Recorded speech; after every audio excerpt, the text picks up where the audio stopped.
And now we'd like to welcome Alex to the Cache American Knowledge team for another interesting, exciting, and beautiful presentation. We never know where he's going to go, but it always seems to be in line with our understanding or elevating our understanding in so many ways. So thank you so much, Alex, for your consistency and your willingness to share this process of the creation and the understanding of the creator more and more. Keshe Foundation Spaceship Institute, and as such, this is the Keshe Foundation Spaceship Institute Teachings in Plasma Science. We are beginning the advanced insight levels. Today's topic is no man's land. My name is Alexander. I am from Canada. It is May the 1st, 2022. This is the Keshe Foundation North America Plasma Education Series. So, as Mark has mentioned, we don't know where we're going, and that's fine because I don't know where I'm going either. So follow me as we go into Advanced Insight, which is a continuation of the Insight series. And as you can see, we've created a pattern here where we have basic, intermediate, and advanced sections of what we call teaching, understanding, knowing, and now we're last road with respect to insight. And so for people who are new to the foundation, this gives you a roadmap of where you are and where we're going. And we have some, I believe, interesting subjects to discuss because within the next few weeks, there are going to be massive changes. And this isn't happening suddenly. This has been an ongoing process. In the archives, we have over 3,000, probably 4, maybe even 5,000 hours of teaching. And how is a new student supposed to catch up to that? So each one goes at his own pace and his own interest level. And so all we do is provide guideposts so you can go at the rate that you wish to go. But we have to keep moving forward. And so these teachings are not just for the new students, but also for the mature students, because all the students potentially can become teachers. And so it's also helpful to the teachers. So we review, we restate, and we repeat. And this allows us to go forward, build a foundation, if you will, and try and figure out which path to go. And invariably, if you don't know what is down that path, then invariably that is the path that you should go. But some paths lead to dead ends, and some paths take you over the cliff. But some paths take you into different dimensions. And so, as I said, the pressure was coming on because we are going into no man's land now, because on June the 6th, we are planning to launch to the moon. And as it stands right now, it's T-minus 36 days and counting. And so just a little over the month, as today is a very important day. Today is May Day, first day of May. And a lot of people in distress may send out a May Day signal. But the signal we'd like to send out is the bright prospect of the future. And the thing is that we all have to now come to the point where we have to leave the nest. And where are we going and how are we going? And this is the dilemma. And if we don't have all the answers, we have to search for those answers. And do we have to search for those answers, or do we have to look at another important date in between? In Canada, it is the May 24 weekend. and that is Victoria Day. And the reason I harp on that is because if you're in the city, and I grew up in the city, comes the weekend, you don't really have much to do. So you like to drink beer and get drunk so that you can forget. And the quality of your weekend is determined by how little you remember. In other words, the less you remember, the better the quality of the weekend. And this is the environment that I grew up in. And it was just so silly. And what's even sillier is as when you move to the country and you see that that same habit continues. So there's a lot of pressure coming with the May 2-4 weekend, and there's added pressure because there's a beer strike. And so we may be running short of beer. And then there's more pressure because the weather has changed, as Mark has shown us on the beach. And so this is a time in the country where there's so much to do because we have to clean up the mess from the winter. And the rush is on because we have to finish this before the May 2-4 weekend so that we can sit down and have our beer. And the pressure comes because as we're cleaning up our properties, we're enjoying our beer. And so we become more and more incapable of cleaning up our properties. So we have to balance this drinking of beer and working and the time frame that we have allotted, because we want to get this done before we hit the May 2-4 weekend so that we can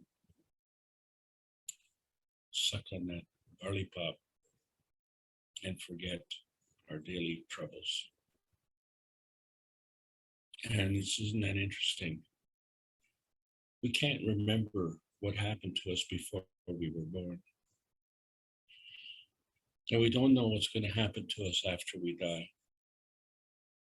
And then we work so hard in between the birthing and the dying to forget. Isn't that strange? So it seems that our entire existence revolves around forgetting. But not all of us are like that, because when you start to realize what we have to learn is how to remember. And many of us don't want to remember because it isn't just a matter of where you've been, but the horror that you've experienced of where you were. And there's a lot of horror that's going on around the world today. And so to facilitate the remembering, we have to bring peace on earth. And in order to do that, we have to understand two things. One, where the pressure stems from. And two, what is the result of that pressure? And so when we look at this pressure, and we call it the pressure, we like to play games on this planet. And one of the games we played was musical chairs. And in that we found that it isn't a matter of eliminating, it's a matter of accommodating. And so there are so many players, and as they come in and as they converge, we find that the field gets smaller and smaller. And so how do you accommodate more in a smaller field? And then to compound that pressure, more keep coming. And they can't even get onto the field, and they want to get onto the field. And so if there is a blockage at that conversion point in the center, then you find certain souls cannot do anything. They get trapped. They get caught in that pressure point. And this pressure point can build just like a pressure cooker. And then that can happen. And you say, well, it could be an explosion, or it could be a flash, or it could just be a glow. And for too many of us, the glow is the rosy cheeks we get from when we get drunk or stoned, whatever it is, incapacitated, inebriated. And we call that enjoyment. Because life on this planet, the way we see it, the way we've been told about it, is pure living hell. But we are in heaven. And I say that because we are now in the process and under pressure to travel into uncharted skies. And if we don't understand it, or we're not aware, or if we've supposedly never been there, so there is no map to follow. But the thing is that we want to go from here to the moon on June the 6th of this year, or sooner. And the thing is that there are many of you that are listening to this right now on different continents. So the convergent point of this meeting is wherever you are, because you are there. Wherever you are, that's where you are. And wherever this meeting is, well, that's where you are. So how can you be where you are and where this meeting is? And that is because there is a connection. And how can you make this connection? Because there's no map. It's uncharted. And so really the only way that you can do this is to follow the leader. But the leader has to be moral and has to be sober. And the question then is, when does the student become the teacher? And when does the teacher become the student? So if we only learn and believe what we hear and what we see, then how did we get here? Because the way we got here came via an uncharted pathway. And that is our default position. And where we're going is going to be another default position. So in between the arrival and the departure, and so what we're saying, the arrival point, which is here, and the departure point, which is the point of leaving, which is here. And somehow we have to sort things out. And we realize now, we are aware that we have to get elevated. Because if we are here and we want to go somewhere else, how did we get here? And how do we go somewhere else? And to figure this out, it's a very rough road. And there are those who make it even rougher. So on this journey, we have to tune in to the energy on the universe. And we have to turn on to this power and drop out from our resistance, our physicality. And in order to do that, we have to be aware of the path from here to there and how we get there. However, there are all sorts of places in between. And that's what we're going to talk about today. Because in order to go from here to there, we have to go in between. And so that's where we're going today. So hopefully you enjoy the trip. Fasten your seatbelts because we're going to nowhere land. And so this is how we started. We asked that question, which came first, chicken or the egg? And this is not just a question that you ask in a bar, you know, for casual conversation, but it's asked in schools, right? Because we need to know. But do we pursue this? And so with the plasma science, we've come up with the answer, and that is the first came the principal matter. That's why it's called the beginning matter. It is the principal matter. So something brought us here, something that we traveled with. And so this was a magnetical feeding in what we call the PM ticks. And these are energy parceling units. And they come to a field. And that force field consists of the principal matter, the transition matter, and the convergence matter. Altogether, this is the plasma gen conversion. The conversion of where we are and where we've arrived. And if we came from somewhere and we have arrived, that means we can, from that arrival point, also go somewhere. It's just like traveling. You want to go somewhere on a vacation, so you're here, and then you go there, and then at the end of your vacation, you go from there, and then you come back here. And so wherever here is our planet Earth. And so our planet Earth is our feedback feeding. And so between the feeding and the feedback is this field interaction. And this interaction is what we call inertia. And so this inertia is the interaction of the plasma field of our environment with the plasma field of us, in fact.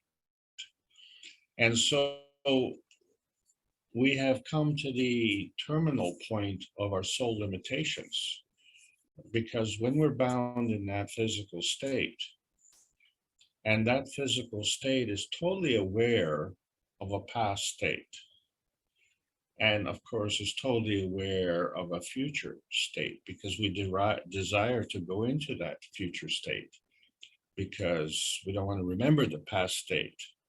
It's the past state which causes us to wish to be intoxicated so that we can forget. But if the future state, the brightness of the future state, and the desire to go into that future state is somehow hindered through blockages or sabotage, then then it's time to open up another case of 2,4 and get drunk, and let's forget about that one as well. So you see that the limitations of our existence here is a battle. It's a battle of existence, an existential battle of tugging and anchorage. In other words, anchoring your body where it is, and the tugging of where your body wants to go. And the reason it's a battle is because it's a battle for existence. It's an existential battle. But invariably, the battle is between you and yourself. And so that is the battle between the soul of man and the soul of the body, both of which have an emotion. And they are similar to the battle between the sun and the earth. But the sun and the earth are not fighting. The sun is feeding, and the earth is feeding back. And there is a trust. And this trust is manifest through the inertia. And what we see is the emotions of presence.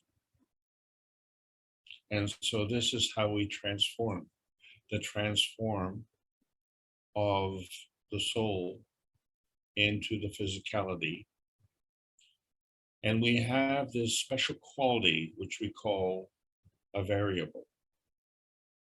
And another aspect of this quality is being independent. And so we have 7 billion plus souls on this planet, all independent and all variable.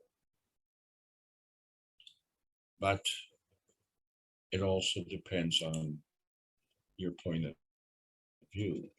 So is it a conflict or is it a connection? So we see that when we do what we call universal harvesting of energy, that is self-enhancement. And so we create the basic 3 dimensions, the X, Y, and Z axis. And this energy from the universe comes via the PM ticks. And these PM ticks do not get disintegrated or dissolved. They merely converge. And from that point, they can diverge. And so there is a possibility to harvest these PM ticks by self-consumption. In other words, reduce your energy field, or consumption of another. And this is loose harvesting. And it's very handy, and it's very doable. And unfortunately, it's also very irresponsible, but who cares about that? Because this is a kind of point of conflict that we run into. And so this conflict is done in many, many ways. And the first comes to mind is a military conflict where 2 armies fight. But there are other things like conflicts of interest and the conflicts between inventors and investors. And then, of course, there's the conflict between the shareholders. And that conflict really involves around security. And seeing as we're the shareholders of this planet, food security becomes very important. And in order to maintain this food security, we have to maintain borders. And so we find that the borders inherently create a limitation. And that limitation then becomes some kind of point that we can't see between this is me and this is not me. So the defining of me is by putting a boundary around me, and the defining of not me is outside of this boundary. But if the boundary of me is within my boundary, and the boundary of not me is outside, then maybe that outside of what is not me is you or some other me. And therefore, in order for that to happen, that me has to have a boundary.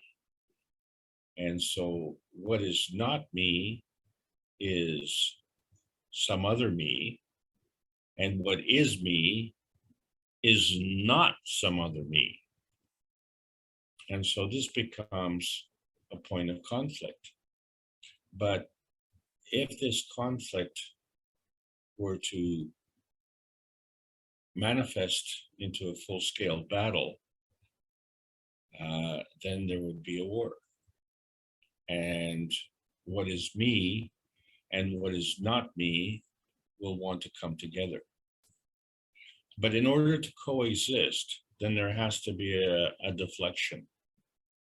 And so that becomes a vanishing point where you have peace and prosperity. Because if this is me and this is me within my boundary, and I am satisfied with that, then there's no point for me to want to kill you or steal from you, because that is not me.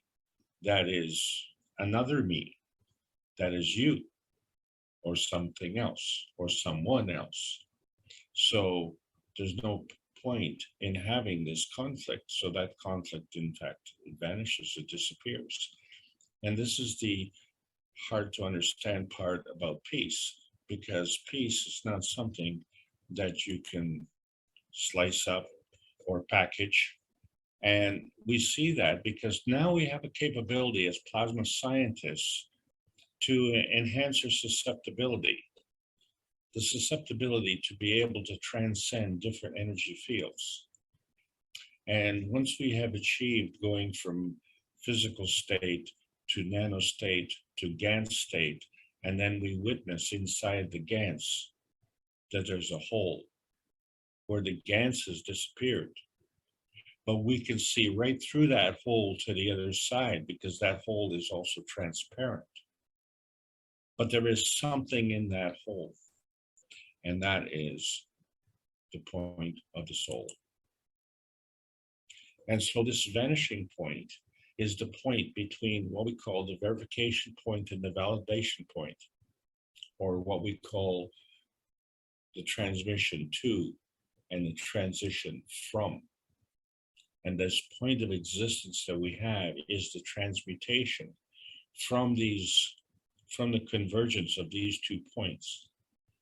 And so when we have a balanced position, this balanced position is not visible. But if we cross over and transmute, then we have a confirmation. And that confirmation has had to cross over between the transmission and the transition through the no man's land. And so our ability to cross over this no man's land is a representation of our soul limitations, because no man's land is firmly planted between the plasma reality and the physical reality. And that's what we're discussing today, because in order to go beyond the vanishing point, we have to take our physicality and dematerialize.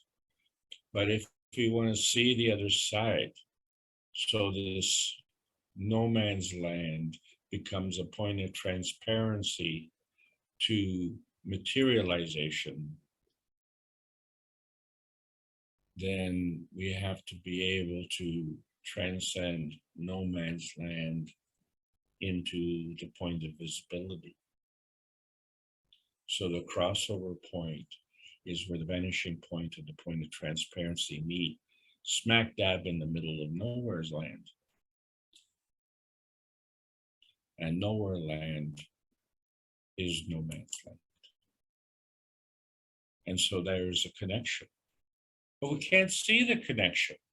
So if we understand the plasma science with the fundamental principle of the twinity being the representation of the atom, which is fundamentally a relationship or a marriage between a proton and an electron. And so there is a transfer of energy through some connection, non-visible connection. And let's be frank, for that matter, the electron-proton combination is also not visible. But they do rotate, and we know that. And so the speed of rotation of the plasma of the electron is dictated by the amount of the magnetic fields which are transferred from the large twin plasma of the proton to the plasma of the smaller twin plasma of the electron. So there is a relationship there. And so to understand the point here and the point there, there is a crossover point between all of these points. And this crossover point is perpendicular, but that's only in a certain dimension. And if we're operating in that one dimension, then there's a relationship to the transition and the transmission, which is E pi. And pi stands for 3.14 and a bit, whatever that bit is. And so this is a geometry that we've learned. But, you know, there also is an emotional co-creation. And where is that in this pie? And then we find that the soul dimensions go through other geometries. And that is also not accounted for in this pie. But what we do know is that smack dab in the center of this pie is the bullseye. And we can hit it absolutely every single time because we can transcend the various dimensions. So when we went with the basics to understand surface to volume ratios, we only worked with two dimensions, the perimeter of the circle and the area of the circle, but the common denominator was pi. And then when we went into three dimensions, which is the surface of the sphere versus the volume of the sphere, there's a relationship, but it still has a common denominator of pi. And so we are none of these three dimensions, so we are the observers. But in order to understand how we go through these dimensions, we have always used pi to make that reference. And since pi is 3 and a bit and a fudge factor on top, we are the observer fudger of all these various dimensions, and we seem to think that that is all right. And so the direction and the strength of flow within these plasma fields is determined by the gradient charge versus the charge gradient. And as this is an advanced class, I'm just going to say that this is a transmutation of the field strength of the z-axis. And I have to be careful here because the Z has been outlawed in some countries. But at the core of these fields is the plasma. And each field has a plasma in its core. But different fields can interact. And the way they interact is dynamically. And all of this is a representation of energy in motion. And since energy is always positive, the direction of the motion is why we put a charge on it, because there's a relationship reference. And so the exchange of energy involves a synergy or a susceptibility. And we can transcend these ranges. And these ranges could be within our physical earth. And so when we look at the rules on how we operate on Earth, we find that we are not operating the way that plasma operates. We are operating by society rules. But society rules are kind of man-made rules. And we often forget what these rules are, and we just seem to go along. Because the best way to get along is just to go along. And that is the plasma rule as well. Except that to go along, the higher strength feeds the weaker strength. And so the weaker strength can get along. And if we can understand the difference of this, since war and boundaries and security is all determined by wealth, then understand this, that if your neighbor is sick, or if your neighbor is incapable, or if your neighbor is dead, that neighbor will not buy your goods and services. So the welfare of your neighbor is fundamental to your profit margin. So a good shareholder has to understand that he has to be a good and moral citizen as well. So it all depends on your scheme. If your scheme is very, very small, then you live in a tiny perfect world. But if your scheme is very large, and the universe is very large, and that's what we're talking about, is how is the universe created? So the universe is created from the same energy that we're talking about. And that energy converts and converges in a field as described in the Universal Order of Creation of Matters, the book #1 by Mr. Keshe. And it describes how energy is always in motion and how it interacts. And we see that the sun is a perpetual source of energy, whereas we don't seem to be, or our conflicts don't seem to be, or our businesses don't seem to be,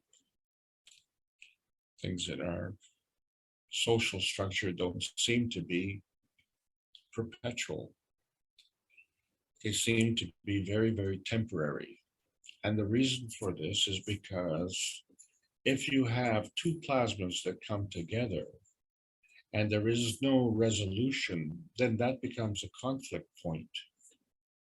But is it really a conflict point, or is it a conflict field? Because as these two plasmas are coming together, you can clearly see that the rotation is in opposite directions at that point of conflict. And so to resolve this, there needs to be a gap in between, doesn't it? Because at that point, if there is peace, then that point is not visible. And if there is not peace, then what is visible is war. So when we looked under a microscope and we seen these tiny bodies, which we call somatids, and of course this microscope has 30,000 times the magnification of a regular microscope. And what we could see is the living blood culture. And we see the large circles here are the red blood cells, and the small white dots are the somatids. And there's a gap between the red blood cell and the somatid. And that gap is not just between one somatid and one red blood cell. That gap is everywhere. So if we look at the boundary of the red blood cell, which in this picture is a big, broad white circle, and we can see that there's nothing in there, which is really amazing, because it's how can the blood cell even function if there's nothing there? But between the red blood cells, there's also nothing there. So, like, what is the difference? If there's nothing inside the red blood cell and there's nothing outside the red blood cell, then what is that? Because that is not a point. There are only 2 points. There's the red blood cell and the somatid. And so everything else is not either of those two. So everything else is no man's land. And where exactly is no man's land? And if you wanted to go to no man's land, where exactly would you go? So in order to understand that, you have to understand that there is a continuous connection between the here and the there. So that, in essence, is kind of a boundary where you say, well, this is me, this energy flow that is coming in, and what is going out is not me. In other words, what I absorb is me, and what I emit is not me. However, within me, I take what I need and I give what I don't need. But there are various points in between. So we use this to look at how energy was going from point to point to point to point for the purposes of harvesting. But if you look at yourself, and so I would ask the question, what is that area between your heart and your liver? And where does your heart stop? And where does your liver start?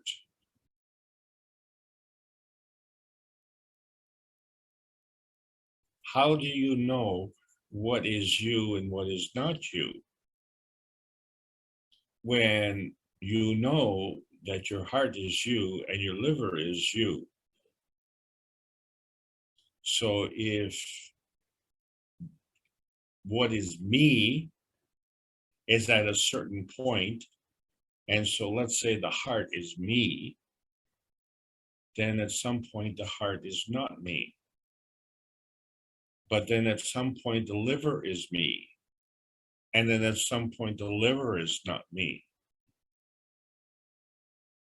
And then at some point there's a kidney that's me. And then there's a kidney that's not me. But all of these points are part of me. And then beyond these points is not me. So everything in between is a connection. And the rate of change and the way the energy is moving. So there's a pressure in order to come in. And as we go from the me to the not me, to the other me, to the not me, and by stage here and there, and the next, and the next, all of these are basically no man's land between the me in and the not me out. And so with this pressure, it allows us to traverse no man's land. And of course, as we want to go out, then there's an opposite and equal pressure. And so from that pressure, we can go out. And so this is how the plasma energy is in motion and can traverse no man's land. But the no man's land is the connection between the field strength coming in and the field strength going out. And at some point, we have a boundary. And at some point, we identify this is me and this is not me. And so this is a good time to review the basic principles of plasma science, which involves the magnetical force fields of attraction and repulsion. It really is that simple. And you say, well, the attraction is me. Well, the repulsion is you as well, isn't it? Because we draw energy in that we need, that's attraction, and we repel energy that we don't need, and that's repulsion. However, we can also coexist, co-emit, co-create. And so what we emit can be what is us, and what we absorb can be from something else. It's a two-way street, you see. So the attraction repulsion forces, which we can't see, create a balanced field, which is a MagRav position. It is from that MagRav field that we can emit from or absorb to. So in other words, it's from that MagRav field that we can give a magnetical energy field, or we can absorb a gravitational energy field. So depending on your point of view, if you are absorbing, then you are gravitational. But if you are emitting, then you are magnetical. And then we carry on. Because in the process of creation, there is an emission of another PM tick, a release of another PM tick. It's part of the decay process. And this is what allows life to work. So from a neutron, which is in a mag-rav state, breaks down into an atom, which is an electron-proton combination. The difference in those two, the energy of transaction, the decay process, is the release of the PM tick. But the release of the PM tick is a two-way street, because if there is a creation, then there has to be a decay. And so in the process of the creation, there is a carry forward of a decay. But in the process of the decay, there's also a process of creation. And so whether it is an overall creation or whether it is an overall decay references energy state. So when we elevate to a higher energy state, we say that is creation. And when we descend to a lower energy state, we call that decay. But if we manifest from a point of plasma reality into a point of physical reality, don't we call that creation? So in the process of decay, the creation of physicality is manifest.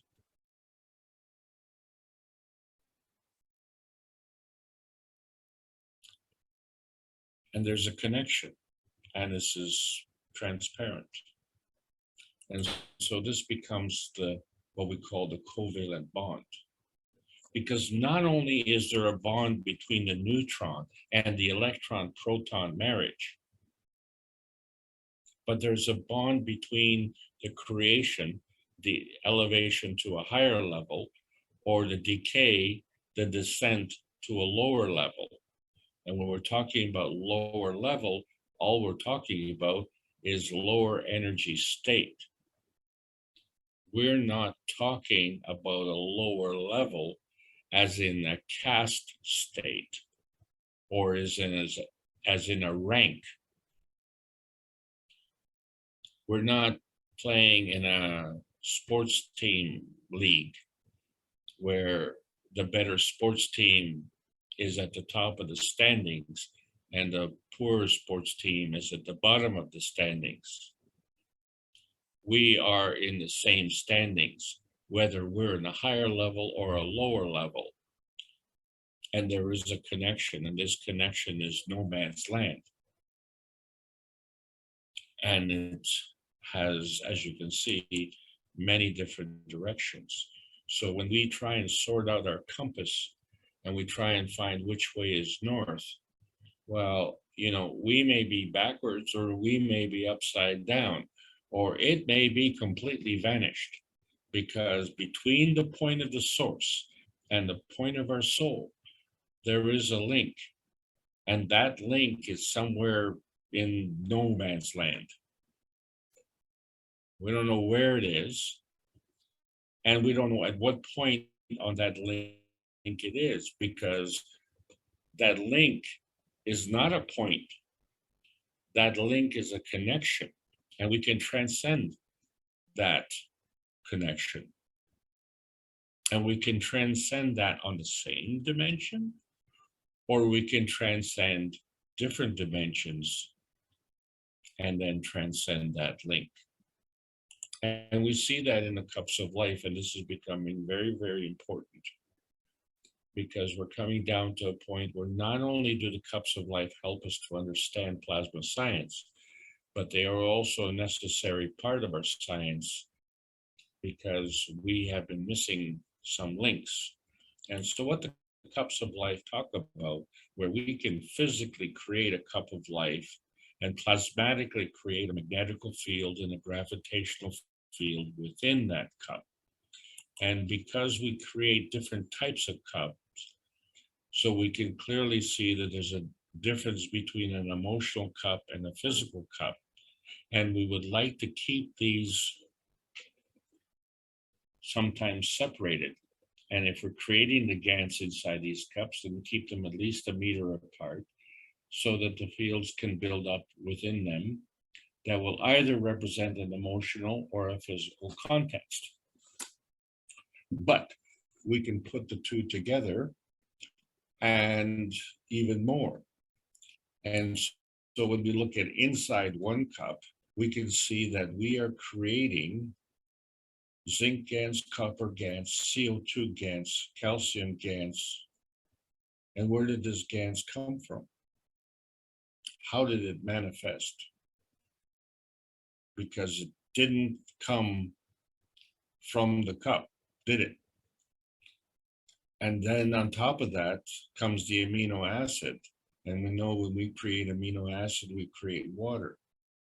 So all of these things were created inside the cup, but they weren't there in the first place. So they came from somewhere, came into the cup, and somehow, some way, they had to cross over no man's land to get in there. And we know it's no man's land because we can't see it. And then when we put the other cups together, which involve the cup of the soul, the cup of inertia, and the cup of the earth, and we find that each and every cup has a magnetical field and a gravitational field relationship, which draws the soul field in it. And the combination of the 5 cups is representative of our existence on this planet. And the 5 cups create a magnetical field and a gravitational field and a soul field. And we are not these cups, are we? So we have a physical manifestation. And that physical manifestation comes from our soul. So there's different kinds of matter state. So there's a physical matter state where you can touch it and you can see it. And there's a mattergen plasmatic matter state. You can't touch it, you can't see it.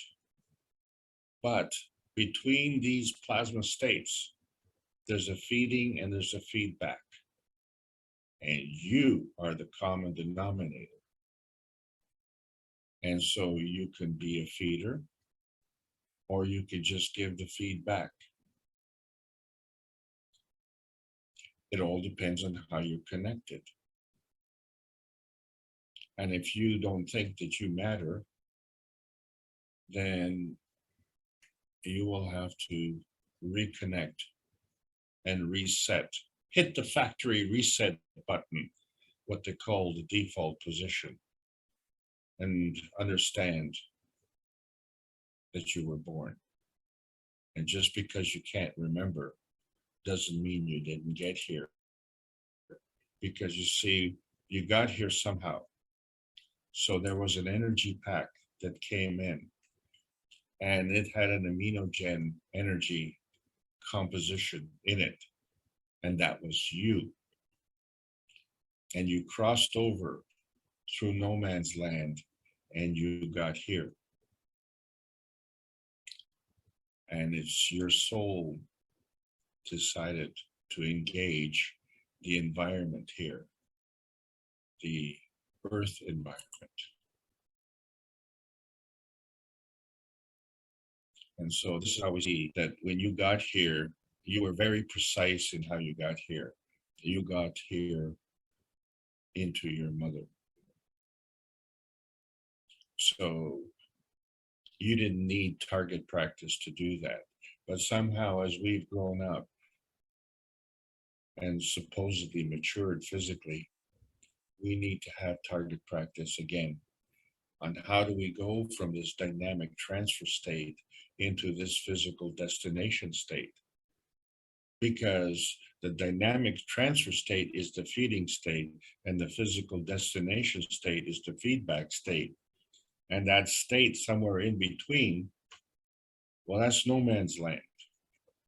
And where exactly is that? So we find that the point that we arrived at is this conversion point. And so in order to have this Maghreb condition, we have to understand that energy has to come in and more energy has to come in. And so fundamentally, this energy is attracted and it needs to be absorbed gravitationally. But in order to maintain that Maghreb position, then energy has to go out and more energy has to go out. And so that energy is emitted through the action of repulsion, and that becomes a magnetical force field. And how much is coming in and how much is going out is determined by our susceptibility. And whether we grow or decay is also determined by our susceptibility. So the whole process and the whole existential crisis that we have between being born and between dying is our Maghreb feeding conversion and the success of that. So we look at how the earth is doing it, and we see that there's an interaction between the sun and the earth. And so the energy transfer from the sun we call radiation, but the energy transfer from the earth we call irradiation. And so we could say, well, the energy from the sun is the magnetical energy that we feed off of. And the energy from the earth is the gravitational energy that we feed off. But if we feed off of the gravitational energy, that means it comes from the gravitational point of the earth. And so you see in the vertical people, that feeds the roots. And it's done at night because there is no sunlight. But during the day, when the sun is shining, then we have the magnetical feeding. But we are not vertical people, and we are more associated with the horizontal people. And so we sleep horizontally, but we walk vertically. And we're not planted, we can move around. And so our point of anchorage is firmly planted in midair. So where exactly are we?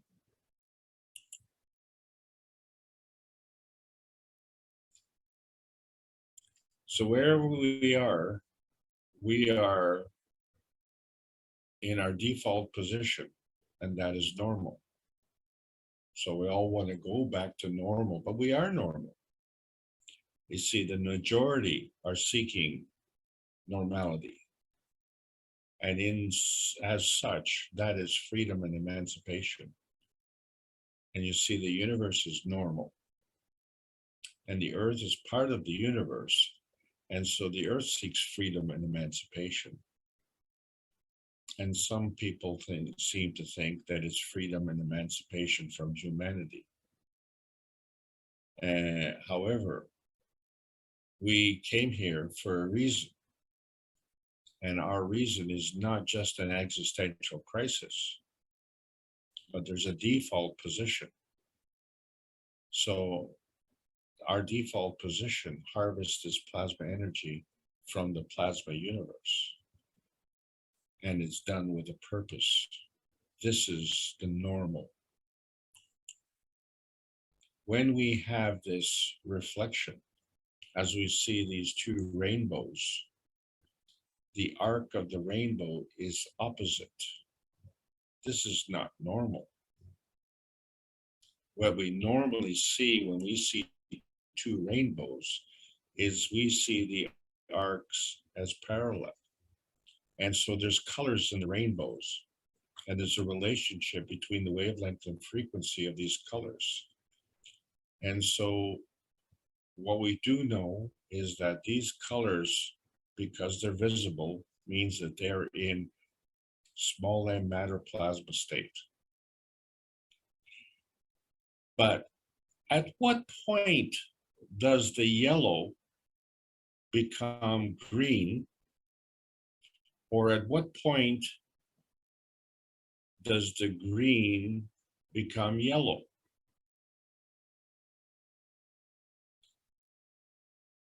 There's a point in between. There's a transition point in between. But it's not just bam, suddenly, you know, it goes from yellow to green as is drawn in this picture. But there's a point in between. And we are like that. We are drifting in between. We are drifting in no man's land. Because when you're between these points, then you're somewhere. But wherever you are, there you are. And at what point are you there? So when we look at two rainbows, and maybe it's hard to see in this picture, but there is a second rainbow in this picture. And so when we say in these three dimensions, if on the visible side of the inside rainbow, that is three dimensions, that is physicality. And that becomes, the rainbow becomes your boundary. And you say, this is me. But we can see on the outside of the other rainbow, three dimensions, because it's physically visible. So if those three dimensions are physical, then this is also me. Because the in-between point, which is not visible, is also transparent. And so this is obviously on the other side of the boundary. Well, once you create a boundary, then what you're saying is this is me and this is not me. So the area in between the two rainbows, by extension of definition, between the two boundaries is not you. So if you are planning on crossing this, what we say, crossing the Bardo, or if you are planning to go home, we said, please take your body with you. Because if it's not mine, then it's garbage. If it's yours, please take your garbage with you. And you can travel through this other dimension, which we call the transmission of the peace dome. So we find that within the Earth's matter plasma point of view, within that first rainbow, that is actually our feedback system to something. Because that is the manifestation of our physicality. Our physicality is the feedback of our environment. And so if the inside of the rainbow is our feedback in three dimensions, and the outside of the second rainbow is the feedback of the three dimensions, then in between becomes the transmission zone. And so this transmission zone, which we call dark matter, the in-between, is really no man's land. And so where in that zone does the first rainbow stop? And where in that zone does the second rainbow start? And where in that zone, if you are transmitting along that transmission line, where are you on that zone? Where are you at that point in no man's land? And can you pinpoint a place in no man's land? Because wherever you are, that's the point of where you are. And where you're going, that's the point of where you want to go. But that point in between, where exactly is that point, and can you go to that point? So when you look at your earthly point of view, you say, well, gravitationally speaking, you have a soul, and that soul crosses over from that vanishing point and point of transparency, which it does that conversion by inversion and becomes physical. And in that physical, it carries this emotional baggage. And so our earthly point of view is we are gravitational and the earth is magnetical. And if we understand that, then we understand that the moonly point of view is exactly the same. The moonly point of view is we are gravitational and the moon is magnetical. So what is the difference between the earthly point of view and the moonly point of view? Well, with respect to us, it's the same. It's the feeding of the soul and the feedback of the environment. The feeding of the soul is specific to the intention, and it manifests itself as the emotion of presence, non-visible. But that manifests into the presence of physicality, visible. And in order to cross over from the emotion of presence into the presence of physicality, it has to cross over the dome of no man's land.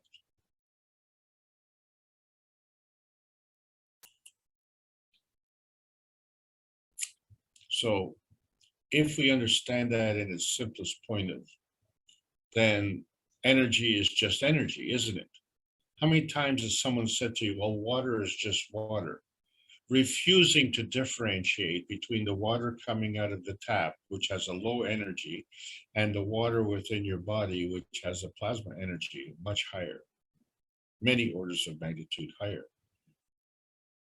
So those same people want to say energy is just energy. So whether I take the energy from the universe or I steal it from someone else, it doesn't matter. Well, it does matter, because the only way that you can function in the rest of the universe is through peace. You cannot rob, cheat, and steal peacefully. So when we looked at our basic reactors and we created motors, which turned these balls, which we created, and these are physical. And inside these balls, we put GANs. And as we rotated these and put them in a structure, each one created a plasma field. And so you look at that plasma field and you could say, okay, so there's energy inside and there's energy around. And there's a boundary. There's a boundary inside that is defined by the rotating ball. There's a boundary outside that is defined by the field strength. So there's an inside and there's an outside. And there are boundaries. And then we find that we can create another dynamic plasma in the center. But this dynamic plasma is not physical. And this dynamic plasma is created from the total of the individual plasma fields of all the members of this reactor. But this plasma is not visible and not tangible in any way. So to understand this better, we all understand magnets. So if we take these magnets and put them together in a similar formation,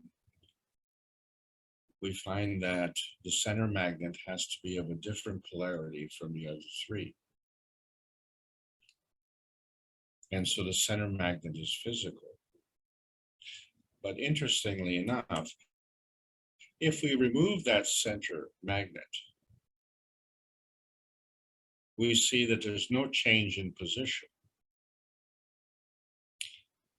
And the reason for it is because the other three magnets all have the same polarity and like poles repel. And so there's a force field that's in between them. And this force field changes the conflict position. So each magnet is defined in physicality by the boundary of the magnet. And each boundary is clearly seeing the boundary of the other magnet. But there's this gap in between that is not visible. It's kind of like no man's land. And however, these magnets are not fighting with each other. They're not drawing weapons and killing each other. They are coexisting by changing their conflict position. In other words, they are deflecting their position. And what is different about this conflict position, it isn't two coming together head to head. It is three coming together and deflecting. And in the center, where that fourth magnet used to be, and now it's gone, has no effect other than the fact that these magnets are all in the same position they were before. And so somehow, some way, that energy is crossing over, and it's crossing over no man's land. And so we find that if we change this magnet for me and say each magnet, this is me, and then the area in between, this is not me, isn't it? Because if I am me and I define me as me, then I have to have a boundary. And that boundary is me, and inside that boundary is me, and outside that boundary is not me. Anything outside that boundary is not me. How far outside that boundary doesn't matter for the point of this discussion. What matters is that each magnet is representative of me, and the area in between is not me. And the way we do this conflict resolution is by changing the orientation. So when we look at the plasma field, we say, okay, so this plasma field is our skin, and inside our skin is GANS. And so that is our body of physicality.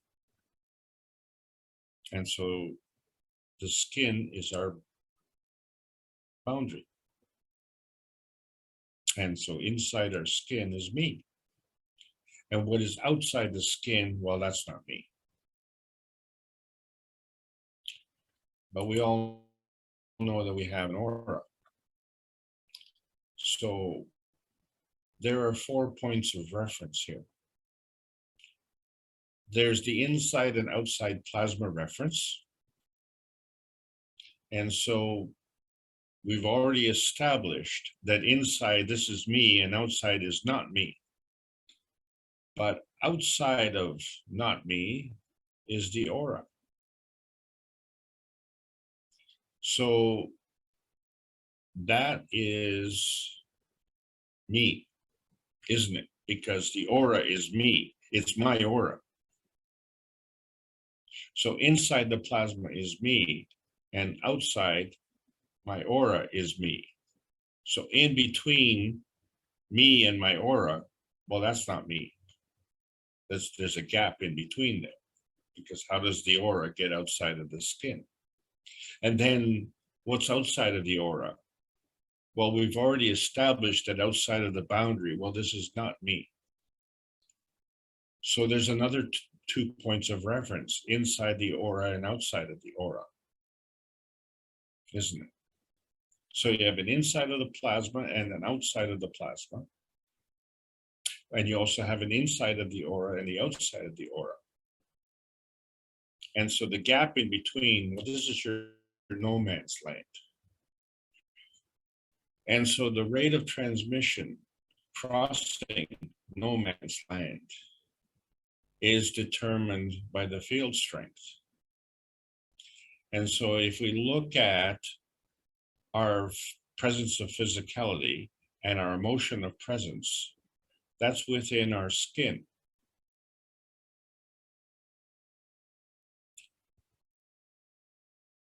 But our emotion is reflected in our aura. And that's outside of our skin. So inside our skin, we have a magnetical gravitational point reference. And in between those 2 points is no man's land. And outside of our skin, we have an auric point of reference, magnetical gravitational. And in between that is no man's land. And we know it's us because the curvature of the plasma with respect to our physical point of view is converging to us. And then when we look at our aura is converging also. So therefore, that's me also. So by virtue of convergence of this dome of no man's land,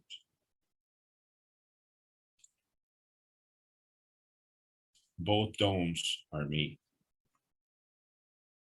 One is me physically, and one is me and my soul. So the dynamic plasma aura goes around the physicality.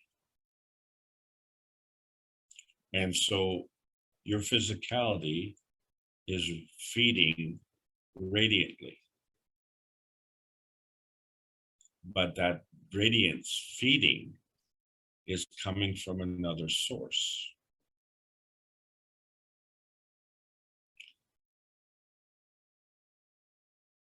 So the aura is fed from the feedback radiance of your plasma and the feeding radiance of another source.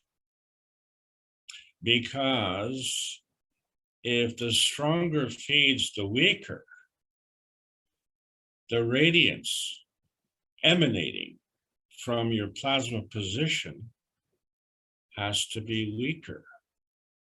And as you can see, along the line of the aura, somehow, some way, that aura increases in energy strength, because that aura comes right back into the plasma condition. And if that aura was weaker going out, it cannot be weaker going back in.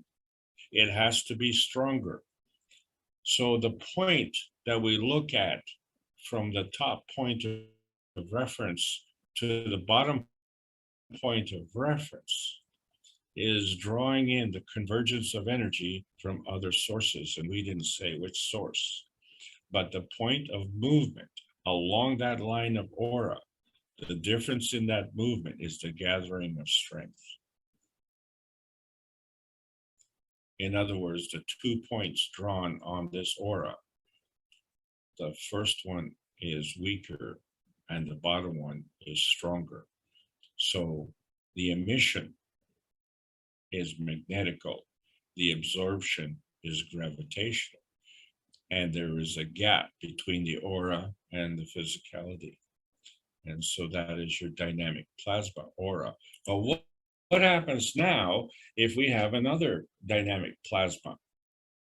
So now we're going to experience a dynamic plasma interaction.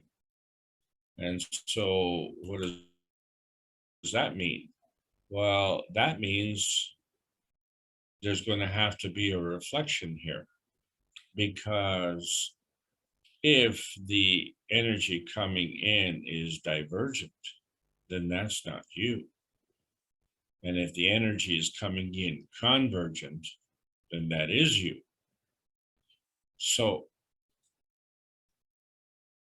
the soul of intention, which is manifest in the emotion of presence, to manifest into the presence of physicality has to cross over the no man's land that is feeding you. But when you look at the soul of the source that is feeding you, that is divergent. And you can see by the arc that it is not you. So the energy that you're getting is from the you, your soul, in conjunction with your environment, which is feeding to the soul of the source.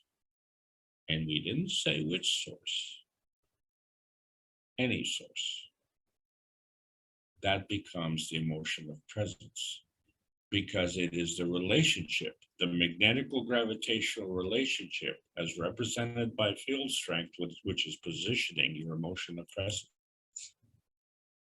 So what you find is that not only is your aura being emitted from you and your physicality, but your aura is being radiated to another field, because the movement from your field to the other field is now adding to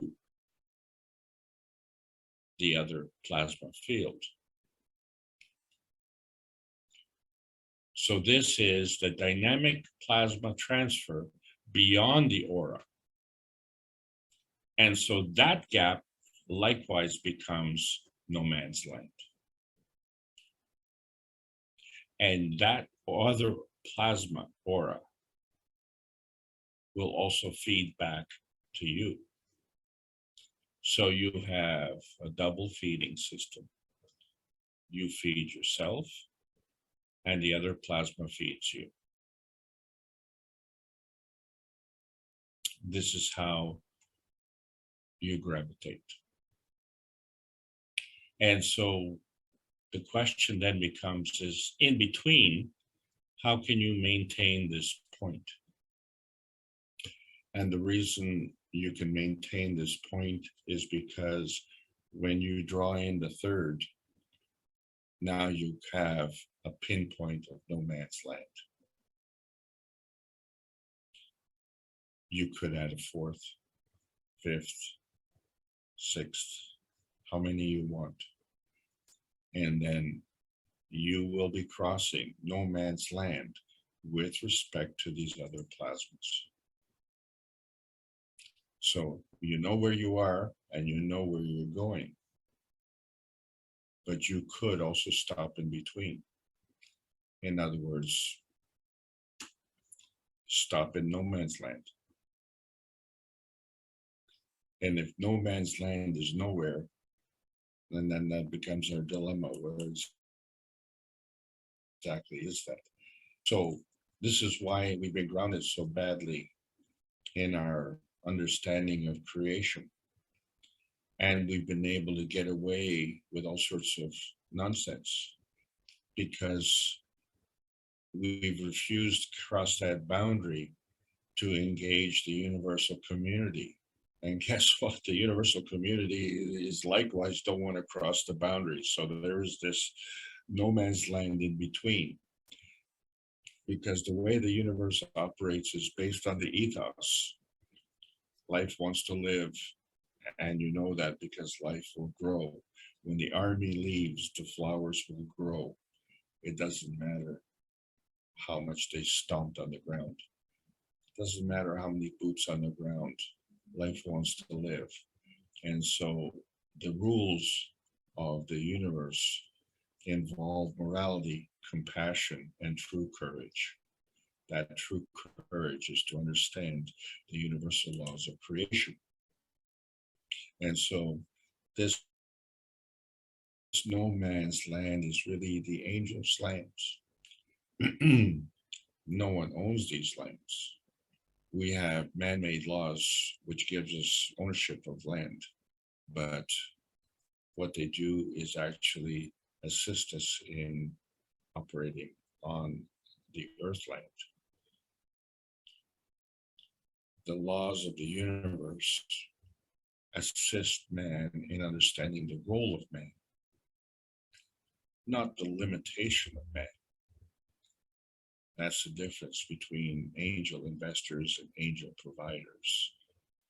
And so Keshe Foundation is offering vertical enhancement units and horizontal enhancement units, because what we're looking at is how do we go from our earth space to outer space, because the outer space is the way that we can cross no man's land.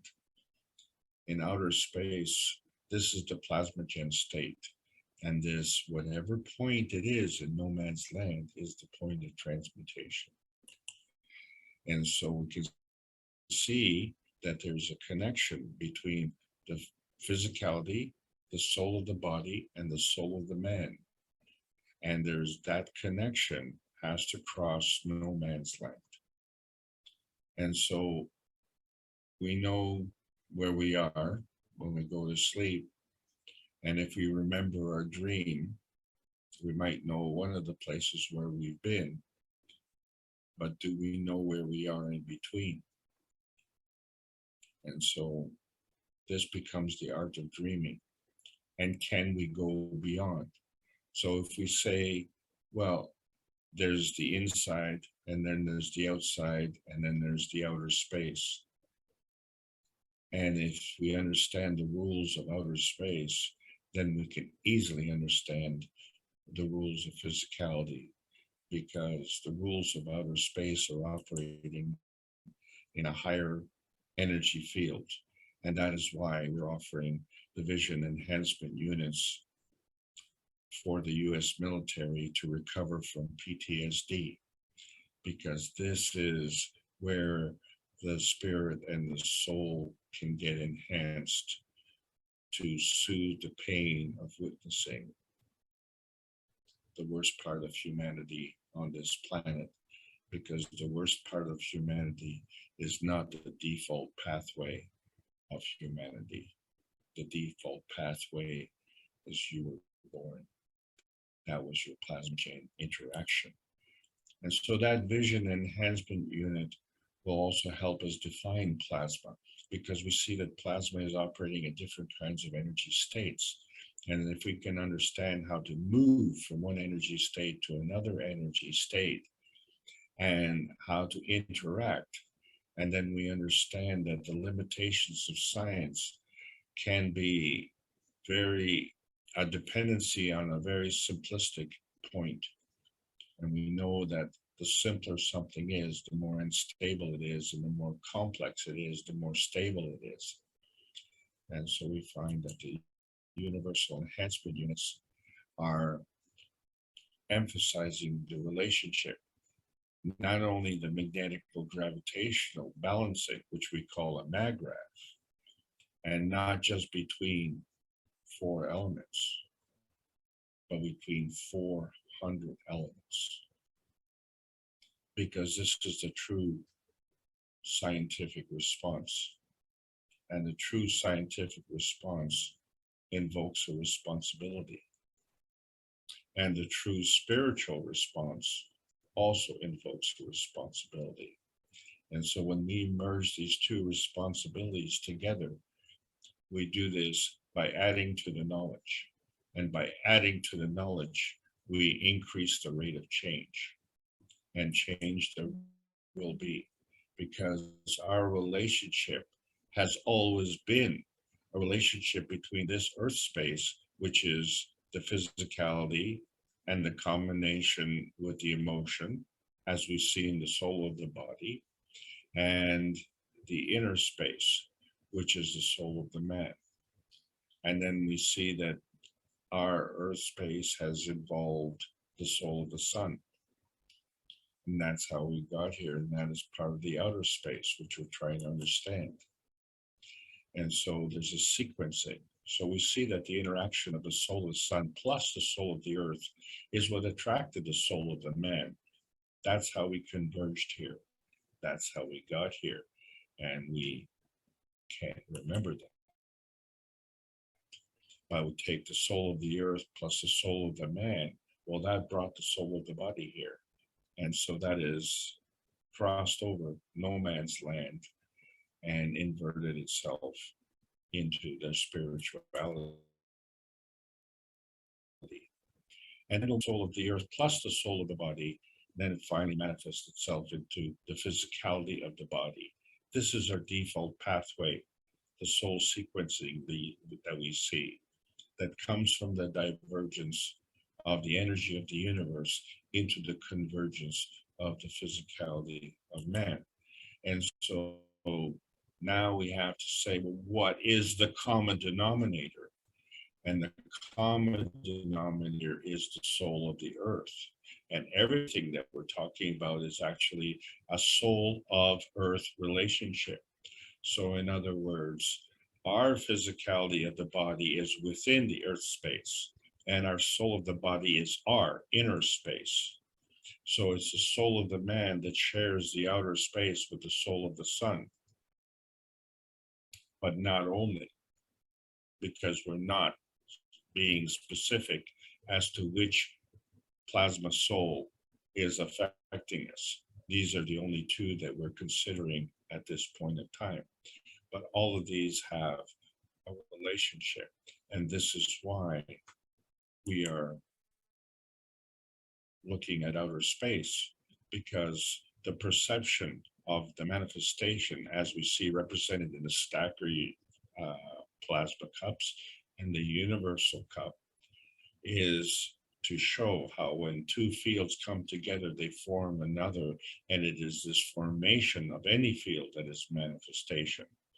So we can see that any plasma feeding leads to this manifestation, and it can be non-tangible or tangible.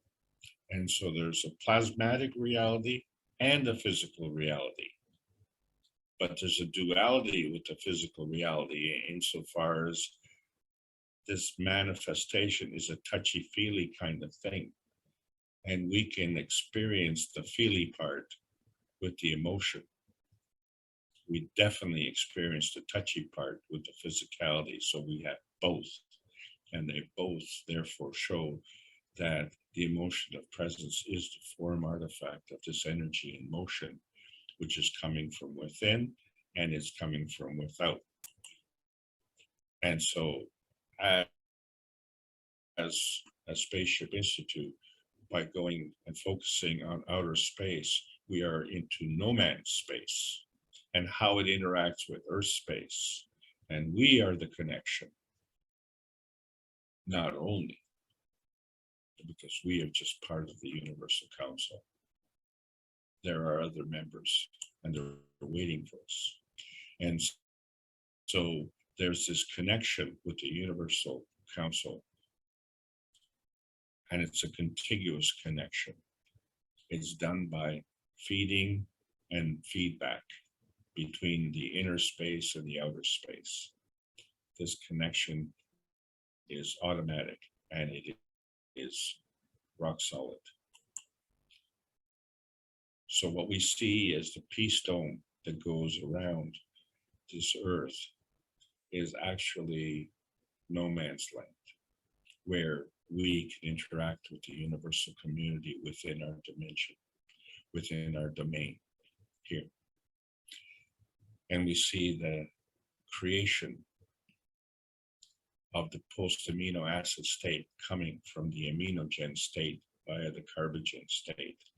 This is where dreams are made and they manifest into man-made. The movement magnetically coming towards the gravitational, the convergence thereof. But there's a responsibility that goes along with that. We are not here for no reason. Nothing is nothing. Something is always something. And so we're all looking for the greater oneness. And how do you achieve this greater oneness when you're independent? But you want to be independent, but you have to be dependent on another who wants to be independent. So both independent are dependent. This is the difference between the feeding radiance and the feedback radiance. It is for the common good. And so the only way for us to transcend this independence and dependence is to cross over no man's land. So we don't have to define who we are. We are all one. We are all connected. And this is not just, warm and fuzzy talk. This is plasma science. We are the magnetical residue from a point of backgraph, which is the combination of the attraction and repulsion field forces of magnetical gravitational force fields. And they represent in what we converge and what we diverge. And each one of us is an independent variable. And we are dependent on others in the independent universe so we can reach one. And there's an emotional transformation that occurs so we can teach one contiguously into one nation, one planet, one universe. I brought this up before, and it's a very important thing, and it's very appropriate to talk about this again. And it's a song that was recorded by John Lennon. And you all know, imagine. Imagine there's no heaven. It's easy if you try. No hell below us. Above us, only sky.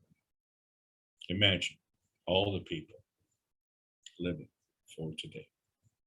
Imagine there's no countries. It isn't hard to do. Nothing to kill or die for, and no religion too. Imagine all the people living life in peace. Imagine no possessions. I wonder if you can. No need for greed or hunger. A brotherhood of men. Imagine all the people sharing all the world. You may say I'm a dreamer, but I'm not the only one. I hope someday you'll join us and the world will live as one. Memo to Julian. Your dad composed a song, but the author is the nowhere man. He's from no man's land.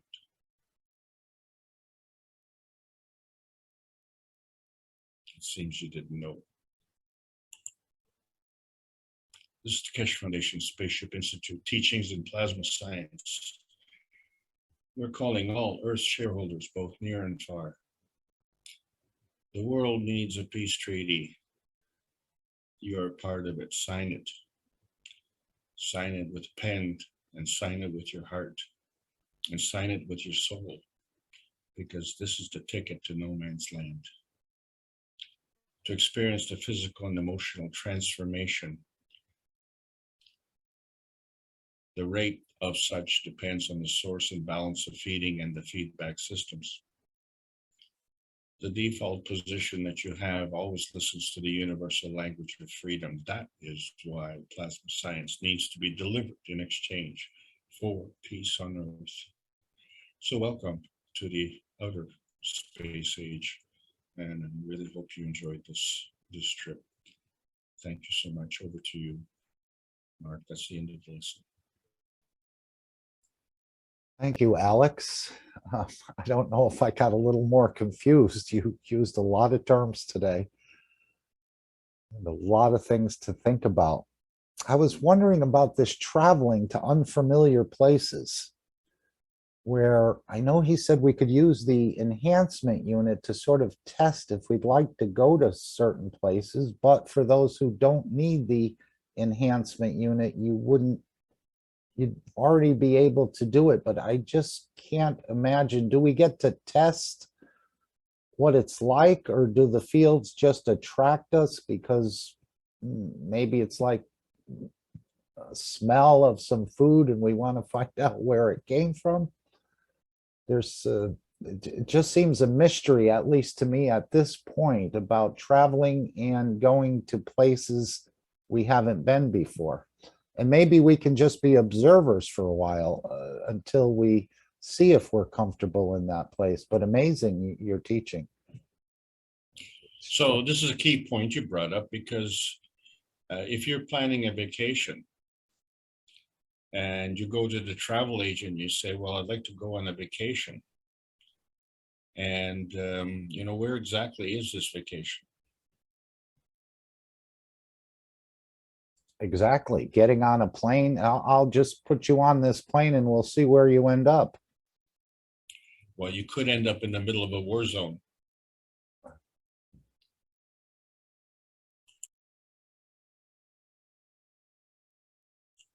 You need to be specific. So if you don't know that it exists, then you can't shoot for that, right? You can't target that. So if let's say you wanted to go to Vancouver, you never heard of Vancouver until I just said it. How could you plan to go there? You have to know that it exists before you go there. So that's your target point. Yeah, but the universe is quite a large place. It's not like the Earth, for example. Well, and that's exactly it. So different, how should we say it, that different people have different skills. So some people know about Vancouver and some people don't. So those who know about Vancouver have no problem targeting that destination. Those people who don't know about Vancouver could learn about Vancouver from those who have been to Vancouver. So there are others who learn in different ways. So for instance, if you know that Vancouver is on Earth, then, and you know that it's, kind of the western part of North America, then you could just go into that direction and you say, well, I'll get there. I don't have to be specific. But if you don't know whether Vancouver is on Mars, well, you could keep going west like Christopher Columbus, and you could land in India and never know that you were nowhere near India. That's why they call it the West Indies, right? So wherever you are, that's where you are. Then when you go somewhere and then suddenly you discover, oh, geez, I didn't know. And then you look there and you say, oh, well, Vancouver has over 1 million people. Where have you been? You say, oh, well, I discovered Vancouver. Really? What are you, Christopher Columbus? So I brought this subject up because you can't go and pinpoint something if you don't have fields of reference. But aren't we connected to everything in the universe? Technically, I mean, the soul is connected to everything, but yet we're independent of everything. So it must know the positions, or exactly. it has a huge understanding of the universe, or even Exactly. the double PhD. So is it the soul who's actually going to decide our next position? Yes, sir. Hmm. Bingo.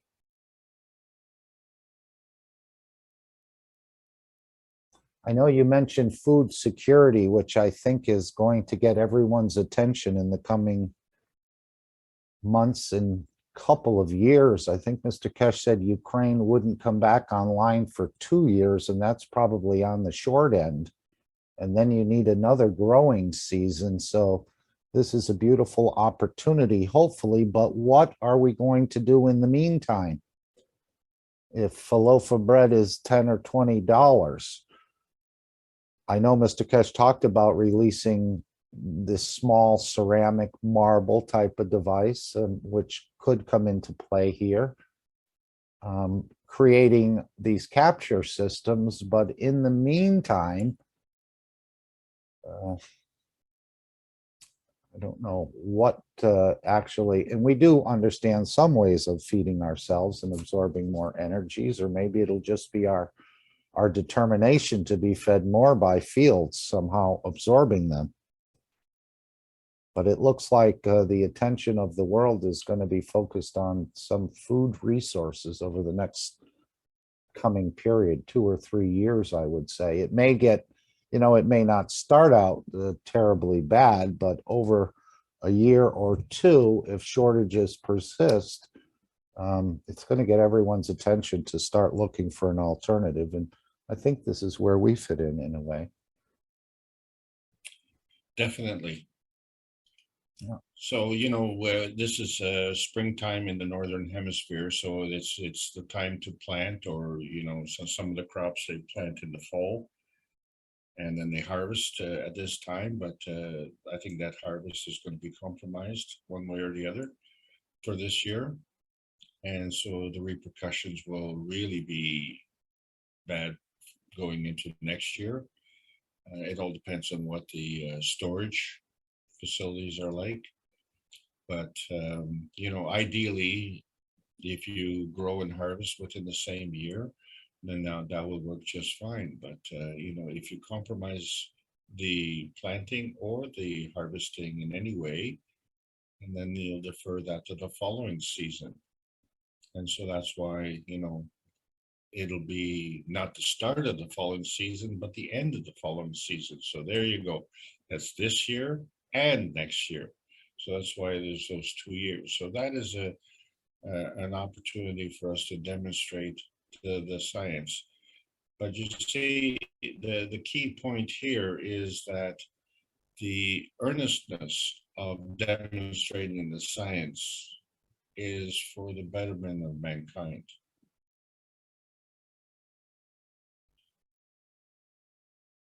No question. So, right? So that's the enhancement of others. Apparently, there's going to be a lot of soy in our diet. It's one of the plants that doesn't need, apparently it creates its own nitrogen somehow.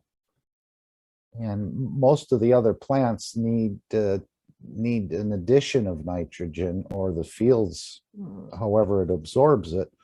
But it looks like, and maybe this is why they've been sort of conditioning and adding soy to many products, even to turkey and other things that you would buy at a deli. It's now a percentage is made up of soy. So the farmers certainly. may be switching to growing soy product. It's much more lucrative than peas or beans, as I understand it.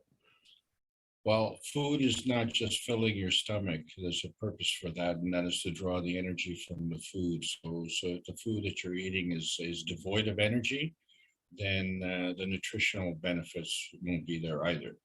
So the key to the whole thing with respect to the cups of life, that's why they're called the cups of life and not called the cups of pandemic, as I keep saying, because they are becoming more a necessity of life because of the contribution that they can make to the life essentials. But simultaneously, they contribute to the dome of peace. So the two together are making, how shall we say it? With those two factors, we're on the road to making heaven on earth. Okay, I looked through the participants list. I didn't see anyone new here, so that's why I didn't ask today or give you a chance to warm your tea. Is there anyone who'd like to bring anything else up at this time or part of this teaching you had a question on, you may have written down or is on your mind?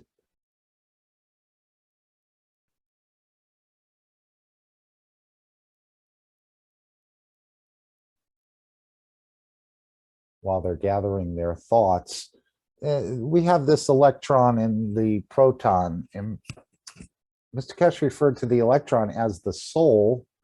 I don't know if you see it that way as well, but it's actually inside the proton. But does this electron capture any of these PM ticks or energies given off by the proton? And I thought he said it feeds it back into the proton. Is that your understanding?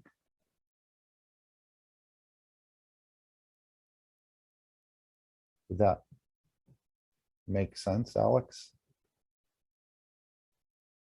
That it encircles the proton, but it captures any of the energies released from the proton and feeds it back into the proton?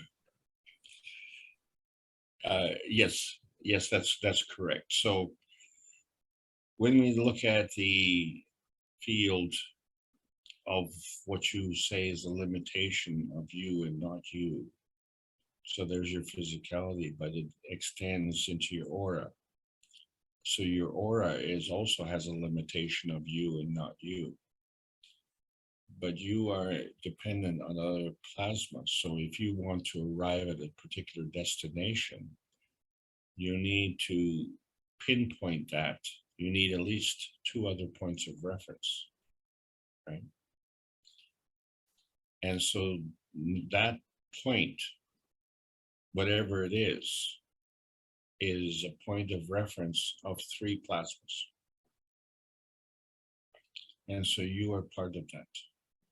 And so you interact with the other parts. And I heard something. Yeah, go ahead. Well, I'm sorry. So what I wanted to say is, so there's your three dimensions: you and your physicality, your spirit, which is reflected in your aura, and then your soul, which can travel. But the thing is, what you're doing is you are creating a magnetical gravitational field which you are sharing. And you can do that if your mag-grav condition is well grounded. And when I say well grounded, that means to be a point of absorption. So as you give the energy, that gets replenished. And you can give as much as you wish to give, and you will get as much energy as you need in a timely fashion, provided that you work with the universe. When you start demanding of the universe, that is when you start limiting that power, because instead of saying, well, I will give, but I have to receive, you have negated that energy. You have, in other words, put a limitation on that energy transfer. You've created an artificial boundary. So the giving has to be unconditional. If the giving is unconditional, then the reception can be unconditional too. Does that make sense, Mark? Sort of. You said that the physicality or the soul of physicality creates a condition for the soul to come in. Now that means the soul is just floating out there somewhere. And as of the last couple of workshops, he seemed to indicate that the soul of physicality and the physicality actually created the soul of the man, and all three of those are inseparable. It's not like a separate entity that's floating around the soul of the man. and then it takes its position. Now, maybe your understanding is different than that, but I'm understanding now that all three are this physicality and the collection of the souls of the cells of the physicality in interaction actually created the soul of the man. It didn't just float in. It didn't like make a comfortable room and then the soul floated into that position. It was already created.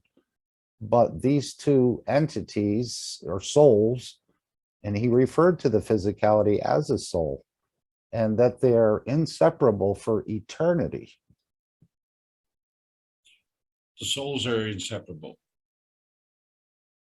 So the manifestation of that is the giving part. So the creator of the universe created the soul of man. The position of the soul of man has to be wherever it is. It's like your position right now is wherever you are. The susceptibility of you moving from that position is determined by other factors. So if you are here and you want to go there better have a Magrath condition, because there's no way you can go to nowhere. So You can now only go somewhere. we're referring to four souls in a way: the soul of physicality, the physical soul, the soul of the man, plus the soul of the creator is residing there as well. Well, yeah, but that's part of your essence. That's Yeah, that's part of your field. right. That's your connection. Our soul of the man is built on top of the soul of the creator and above it, as I understand it. But you still have the physicality and the soul of physicality, which is the collection of all the souls from all the cells. Now, at one time, he said that the souls are waiting in line, sort of like there's a backup to come into this physicality, and they're looking for a position. Yes, to assume. So it may be working both ways. Again, it's a deep understanding. Well, this is an advanced insight, Mark. So yes, the peace dome is this place. And it is at a certain point above the flying fields of the military aircraft, which of course is above the flying fields of the commercial aircraft.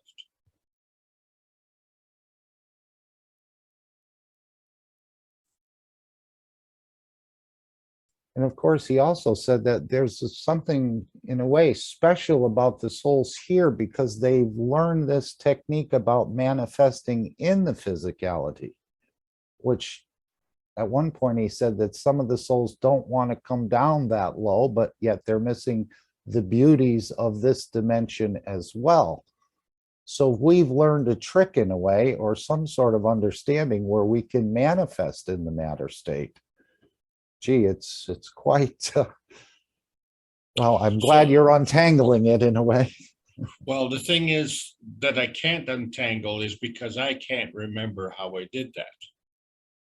Right? I mean, I was just born. Right. We're going to be allowed to remember in the future, but yet at this point we have not remembered.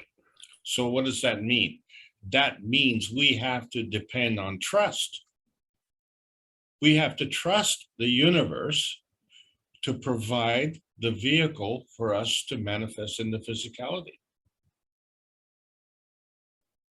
How can you trust and then demand at the same time?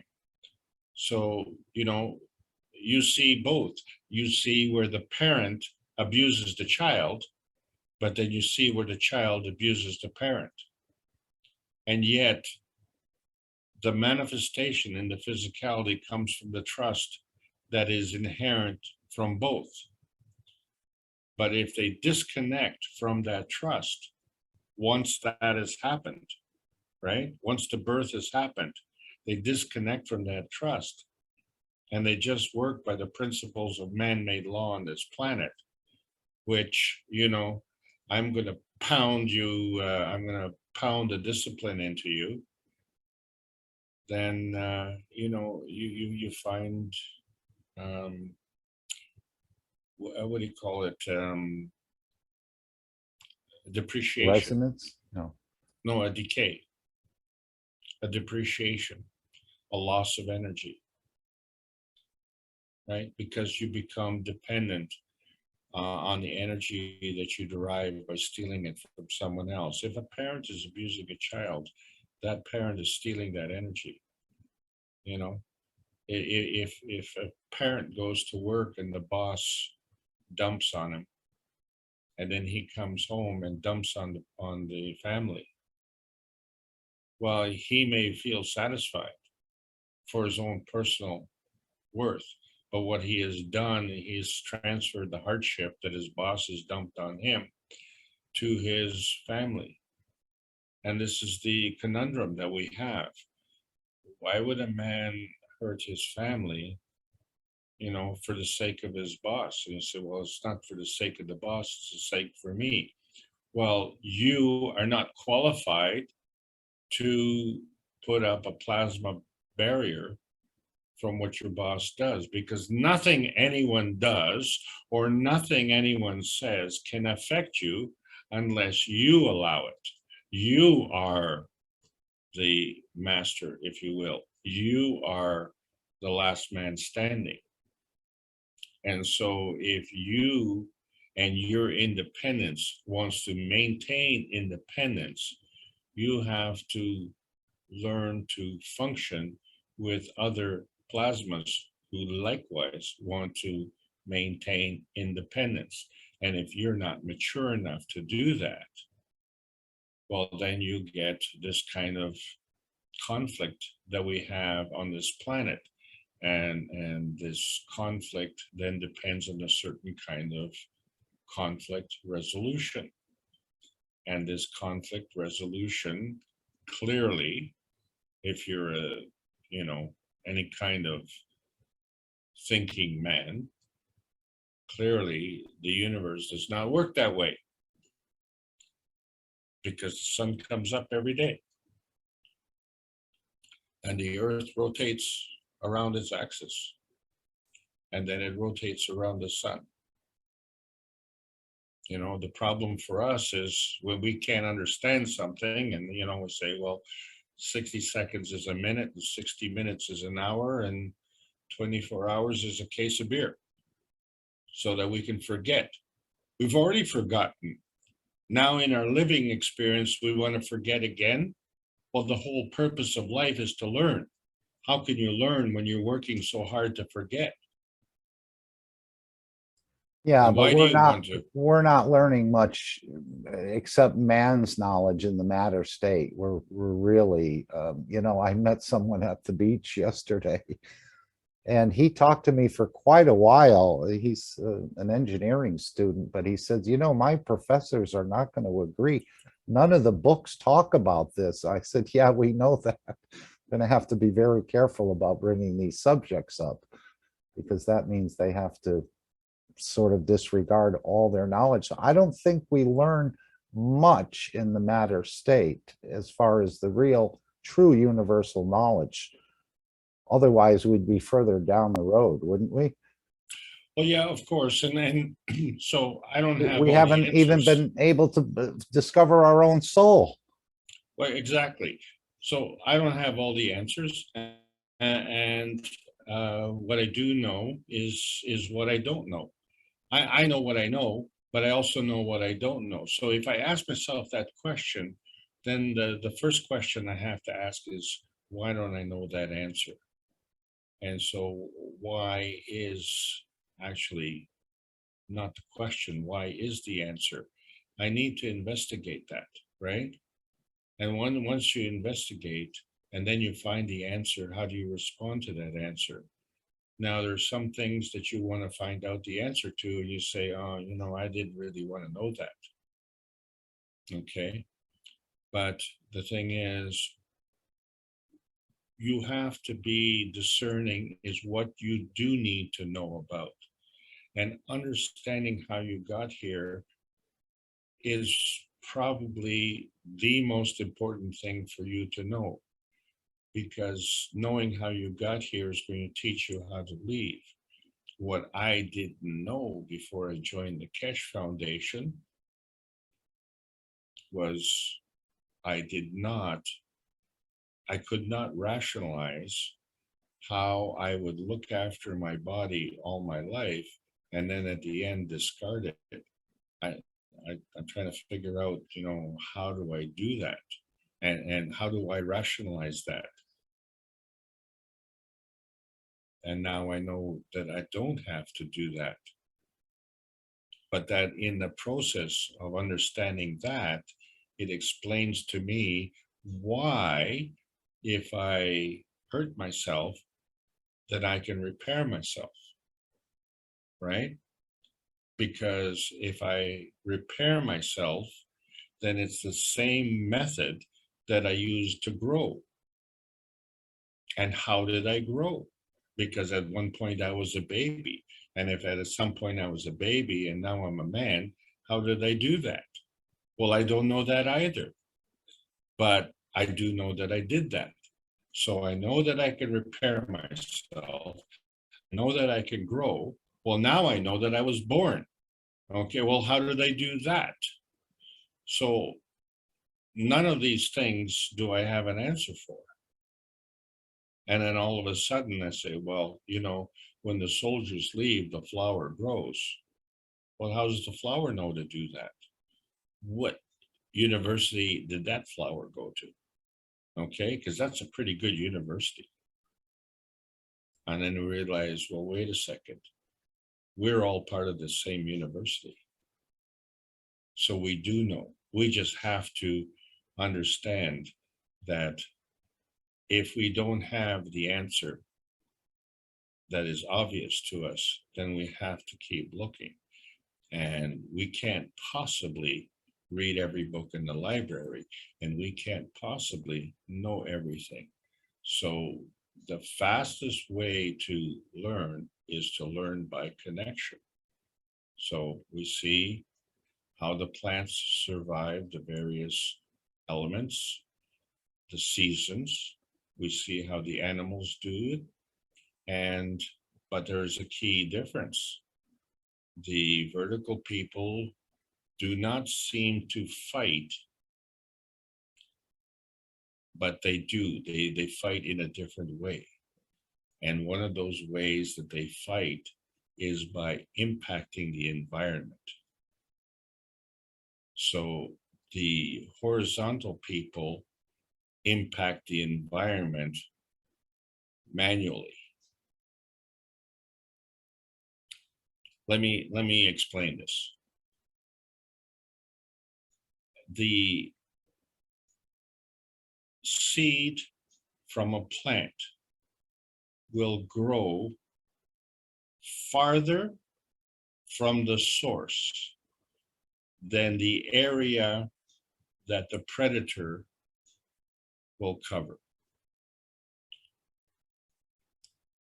So if let's say a grub, let's say you're a gardener, and gardeners have trouble with grubs, so the grub wants to eat the plant. If that plant goes to seed, then it knows the distance that grub will travel, and it'll drop the seed beyond that distance, right? So the area that predator is operating is basically no man's land. So the seed wants to go from the source. Untouchable, yeah. Right. Okay. So whereas an animal would want to stake out its territory, right? So how does an animal do that? You'll see a dog. What will a dog do? A dog will urinate on the perimeter of its territory, so that any competitive dog that comes in will know that that is that dog's territory. So, enter at your own risk kind of thing.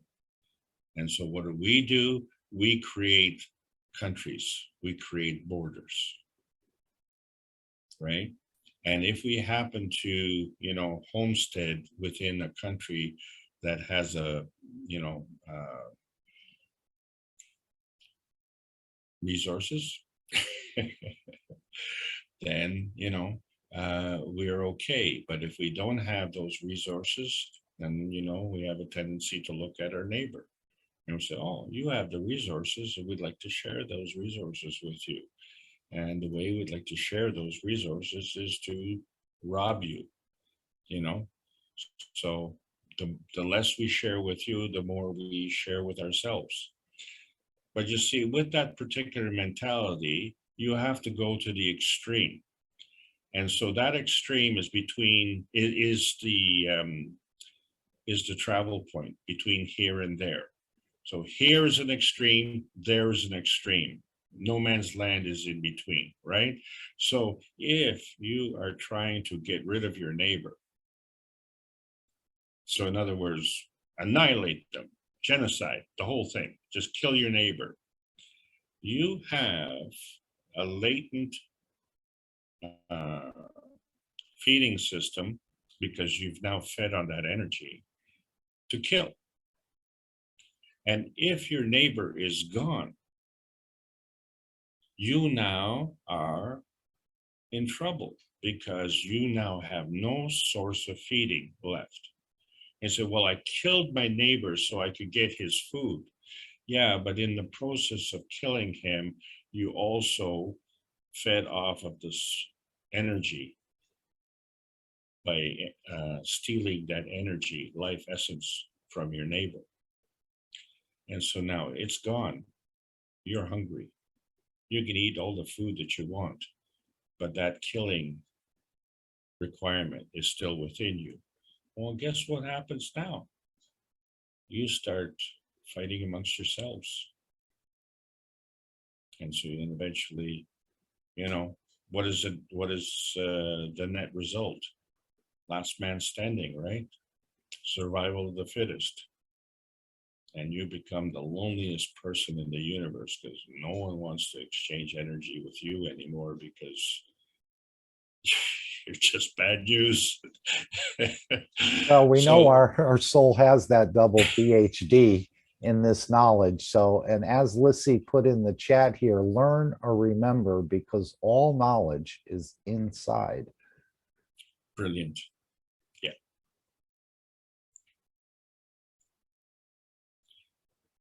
Yeah. So if you want to know the outcome, look at the extreme. And then, you will see it. You will see if you flatten all the buildings, you've destroyed that community.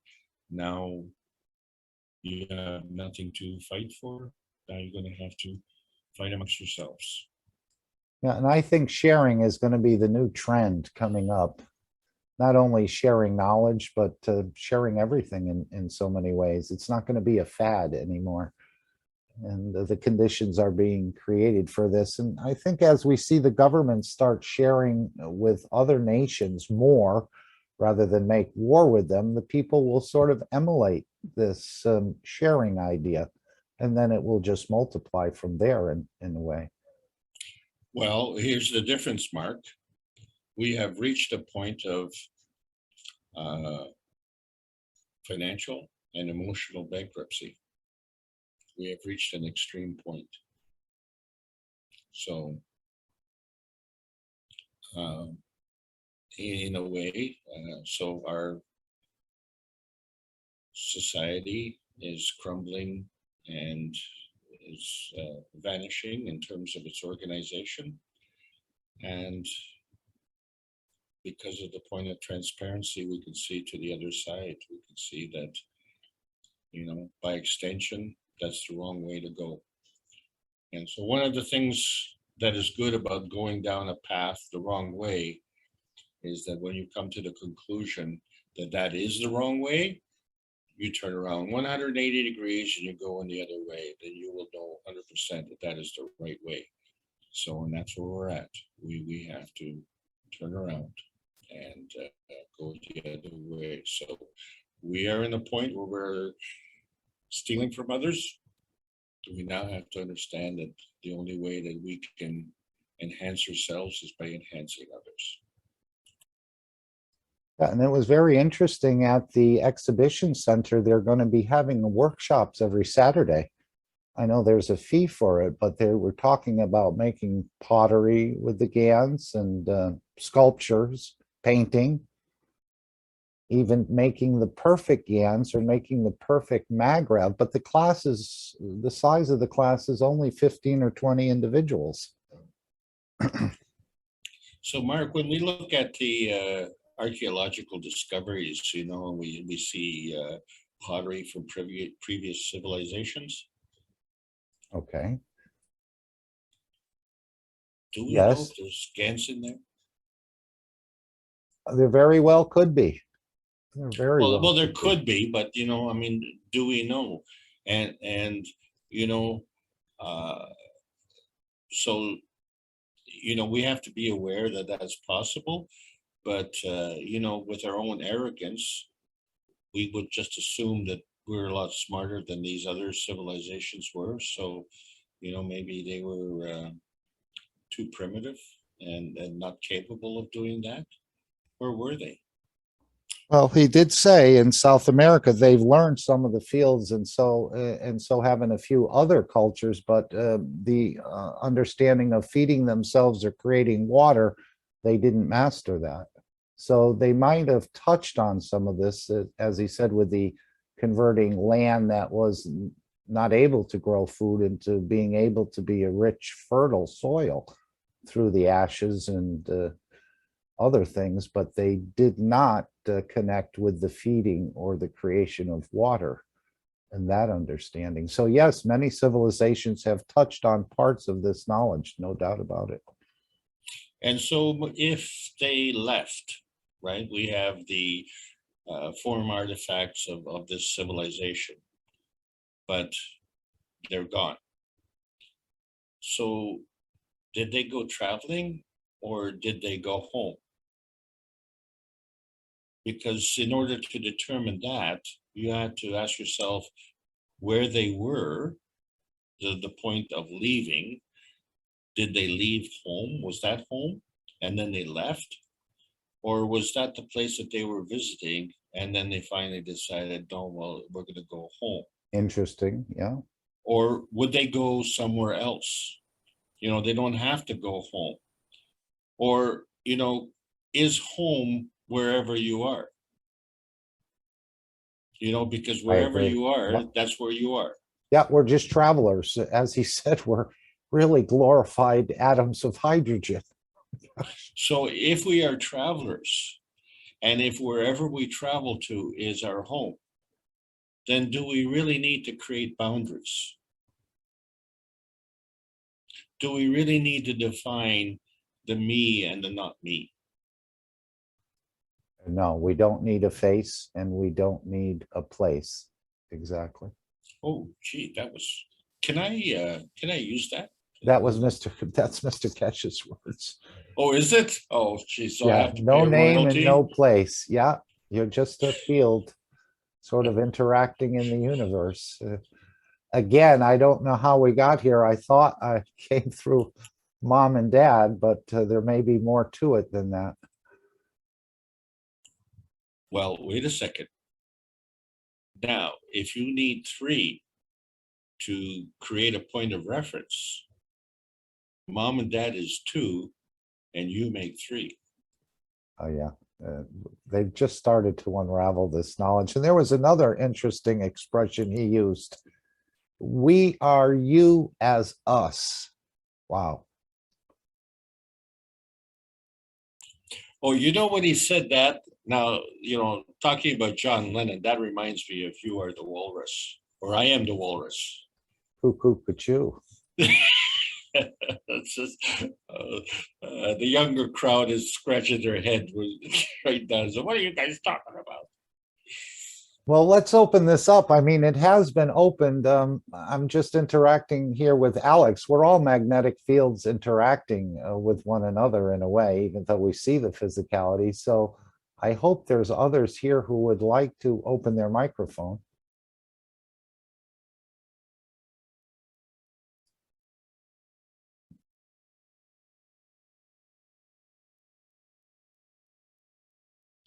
I think you guys are doing a good job. I don't know what to say. I know. We have that in a number of meetings. There's only, it seems sometimes just a few people interact, but it doesn't matter. You can be on the silent line of communication. I think the souls are interacting, don't you, Alex? My dear Mark, can you hear me? Yes, Shweta. Oh, thank you. Well, the beautiful song, John, lovely John has sung. You will say I'm a dreamer, and I'm not the only one, and that is so true. And I will say that I have a passion of singing, writing poetry, and as Alex was mentioning, that you are going wrong, you have chosen wrong, you are falling down. And if you think that you are going wrong, if you assume that yes, this is the song, imagine all the people.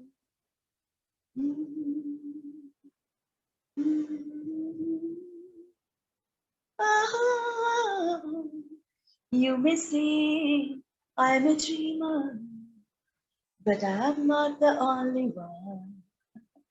Thank you, my dear.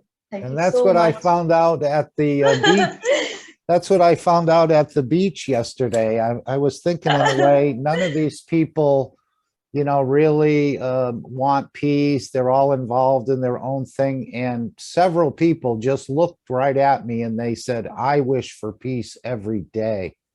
So, Oh, wow, I yeah. said, wow, Yeah. I'm not the only one. You are not the only one. Beautiful picture of the beach, Mark. And as Alex was saying, thank you, my dear Alex, for your beautiful joy, right? Always. And I will say that, as you said about the home, when you became us and us became you and I, that is the home in love, wherever it is. So, in the positioning of this love, the home is, and in peace, the home is.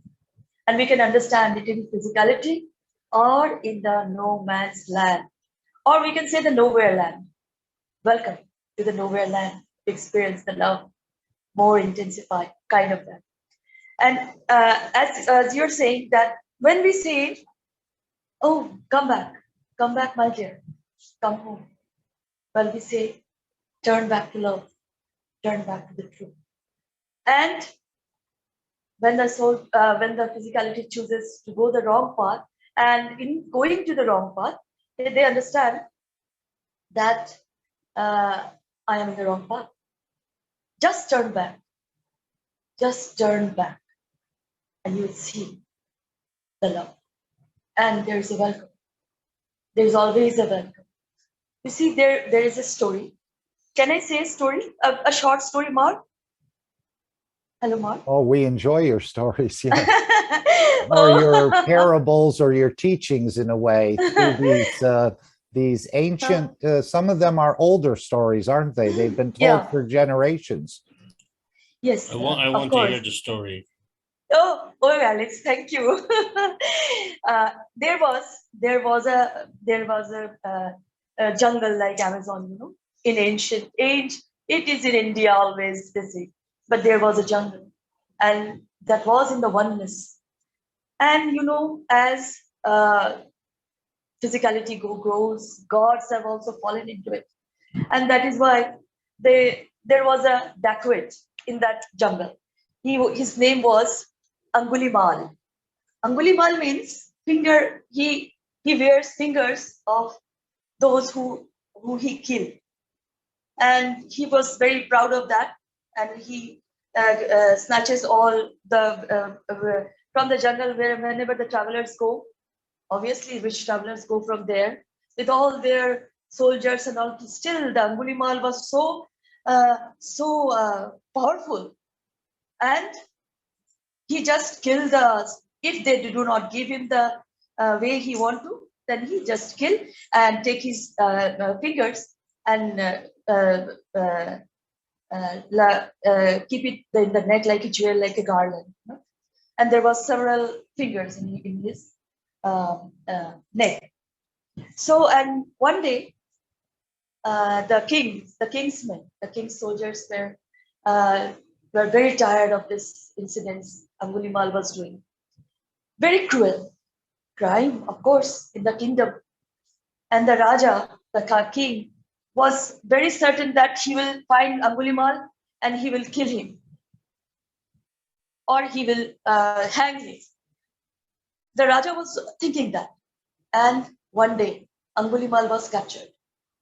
And when Angulimal was captured, he says, let me meet my family. I want to talk to them that I am captured and I will be hanged soon. So the soldiers has that kind heart. They allowed him to do that. And Angulimal was there in the home. The home, I said, as we know what it is. And he said, I am going to the prison and tomorrow I will be hanged. And then the family member said, oh, it is you are the culprit. We didn't know how this riches came, how we are rich, how we are wearing this jewelry, good food and good life. We didn't know that you are killing people. We are not, these are consequences of your own. We are not part of it. So Angulimal said, I have done all this for you, family. But the family discouraged him. Go to the prison. This is your life. And what you have done is wrong. But they ate in all the things he had came with that money, the women's the jewelry that was snatched and murdered victims.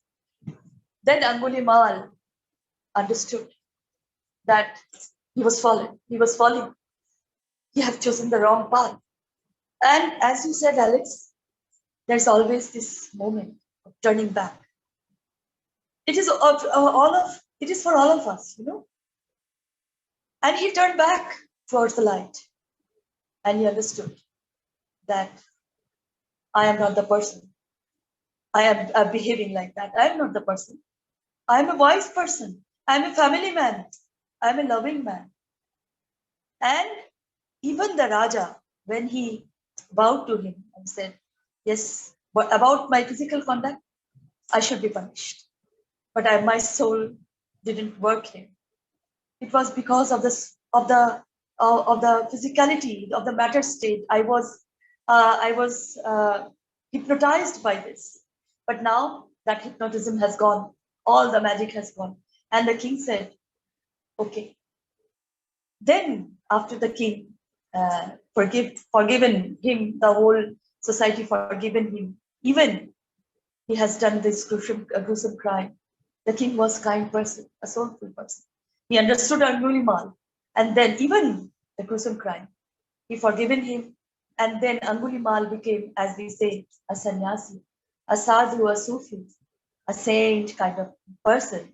That because of, and after that, he was named as Vishwamitra.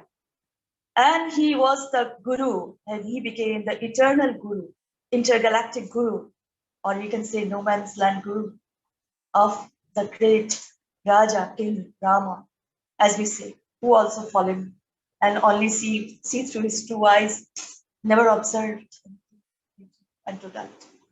So but the sage, the saint, who was a dacoit, he understood that the God has came, but never understood, I cannot stop him. He has to stop by himself. He told him that you are going the wrong way, accusing your wife. But he said, but I have to behave in the matter state. Then Vishwamitra says that you didn't came here for this. These are all Maya illusion. Don't do that. You understand where you came from. But Sri Ram never understood that. And he also committed suicide in the river Ganga. So this is, the God has committed suicide as a criminal. And the criminal became a sannyasi, a master of youth. So this can happen to anybody. We have been also in this matter state, still now, it is painful indeed. Sometimes it is so disgusting that what can I say? There is no word to describe this. But then we understand there is love, there is no boundaries, and we are together in it, and the home is there. So this is the understanding, as I always understand when Alex teaches, when my Messiah Shimon and Dikesh teaches, when Moshfet teaches, when Jalal teaches. They are beautiful teachers, and I'm so well. I will I will say I am fortunate. Or maybe in this matter still I'm saying that, but I choose to be here, as you are all welcome. So thank you for listening to me. I don't know you understand or not, but here is the consequences, that nobody is responsible. Nobody is taking responsible. Nobody is responsible for that. And if I am choosing that is my responsibility. At the last moment, the consequences is all for me, not for the other body. As you have experienced, Mark, in the beach, the beauty, like everybody is saying, "Oh, I love peace." That is all the same. So this is what I will say. Even sometimes where I live, people are very well, the Indian society say normal. There is a caste system. The good man follows the caste system. There are glasses for the maids. They are come in the backyard and they are good people, and they do the worship daily 3 times and throw away the foods to the beggars in the temple. They are good people. They are very social. The husband and wife going a night walk and coming, and they want them to see that people should notice us, that we are doing together. But inside, they are always fighting like that. So I have seen this. Sorry, I apologize. I have seen this type of families. Well, it's a big psychosis, I will say, and they call me mad. But then the madness is where, the truth is where. I didn't follow that. I had just converged, and I am in peace. Even the chaos is there. I'm calm and I'm in peace. And I feel the home. Thank you. Thank you for listening. Thank you so much. Salam, namaste, salute. Thank you, Shweta. And of course, in the daily elevations and so on, we need to always elevate the Universal Council and its members. I don't know, Shweta, if you want to mention anything about that now that there are still positions open. Again, there's no solicitation for UC members, as the soul themselves will decide and put themselves forward and go through a certain process of filling out some certain forms and so on and so forth. But we want to remember the elevation of the Universal Council as well in our wishes and in our giving from our soul. So please include the Universal Council. Thank you so much, my dear Mark, for your kindness. There are positions open. I will say we are all universal. There is no Universal Council in the universal community. We are all soul travelers, and we will be soulful forever. But there are positions for now in this matter state, I will say, for the Dutch Universal Council and for the Parsi Universal Council, as I know. But I still understand that if we don't understand what is universal, then we cannot understand the soul of man, and that goes that wrong way, the wrong way chosen, fallen kind of.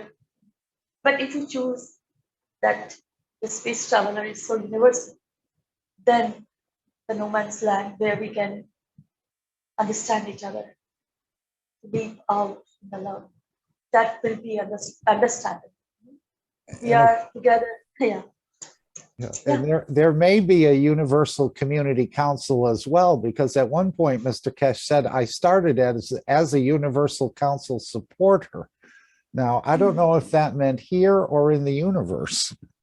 I don't know, but oh, he's a universal lovely being. And he created us, and now we understood that we also are universal. And so we are in love with him. So, and uh, I'm saying I have no words for him, because what I can say, he's a lover, and he understood the dreamers, and that is it. But in case of the soul, we can say we are all universal, my dear Mark.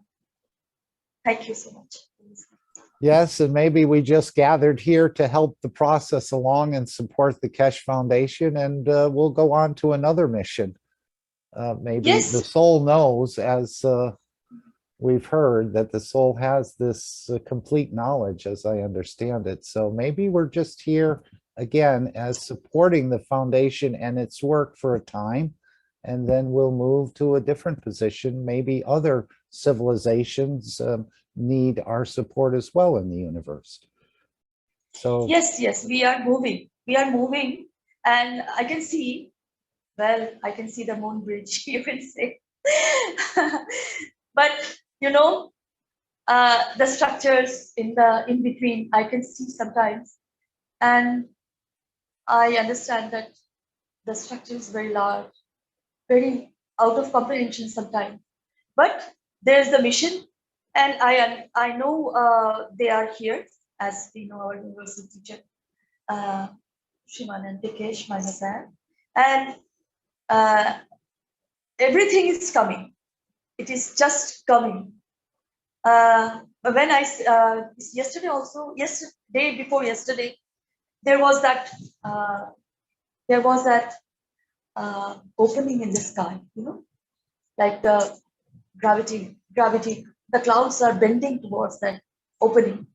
And it is just behind the sun, large opening.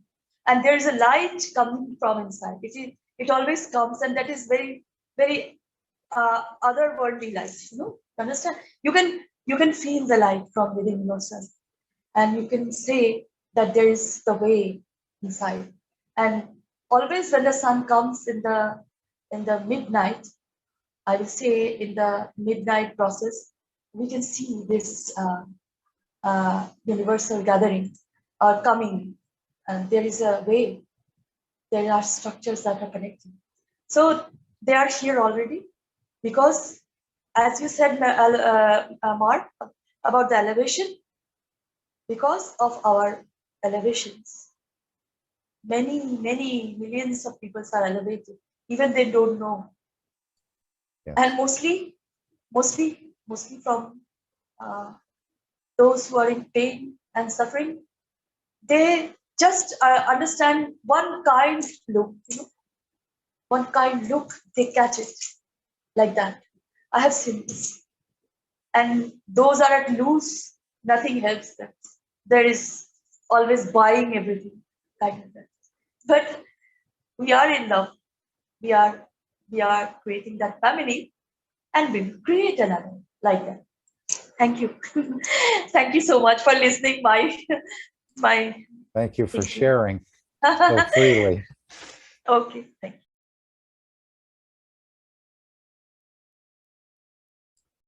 Okay, is there anyone who'd like to bring another thought or share some knowledge today? Alex, is there more you'd like to add? The only thing I'd like to add, please, is that I want to thank everybody for allowing me to present today.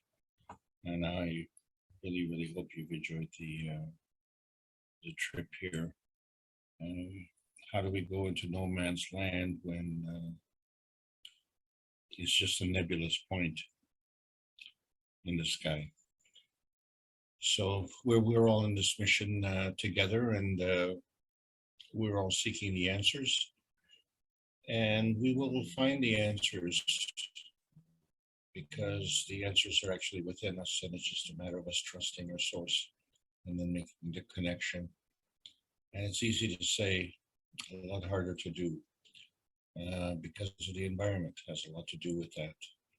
But we are in the process of changing the environment, and we are doing that on a point of elevation through the Peace Dome. And it's the higher energy feeds the lower energy, and that's how it's done, and that's how we transmit the energy around the world. So as we become aware of that and understand that and absorb that within our soul, and then we elevate ourselves in that process. And then the clarity of what is right and what is wrong. We don't need the 10 Commandments to tell us what is right and what is wrong. They're only written for us here. You won't find them in no man's land. So thank you all very much for spending the time with me on this beautiful Sunday. And I will pass the meeting over to Mark and the panel. Okay, and also in the chat at 2 hours and 39 minutes, you'll find the link that Jefferson put in. The Brazilian team was doing some spraying today of the Gans waters. Again, this technology hidden within these waters in so many ways. And the waters are more or less a taxi carrying these fields, but there is a link, and I was going to play it, but it's about an hour long, so I don't think we'll play it today. Maybe we can take some parts of it another time. But this is what we need to do as communities, as villages, as nations, and so on, and start to implement some of these spreading of the Gans waters more and more. Of course, most people don't know about it, and that's why it's our job to sort of show them in a way what can be done and the capabilities that resides in each and every one of us to create this condition of change and carry it through.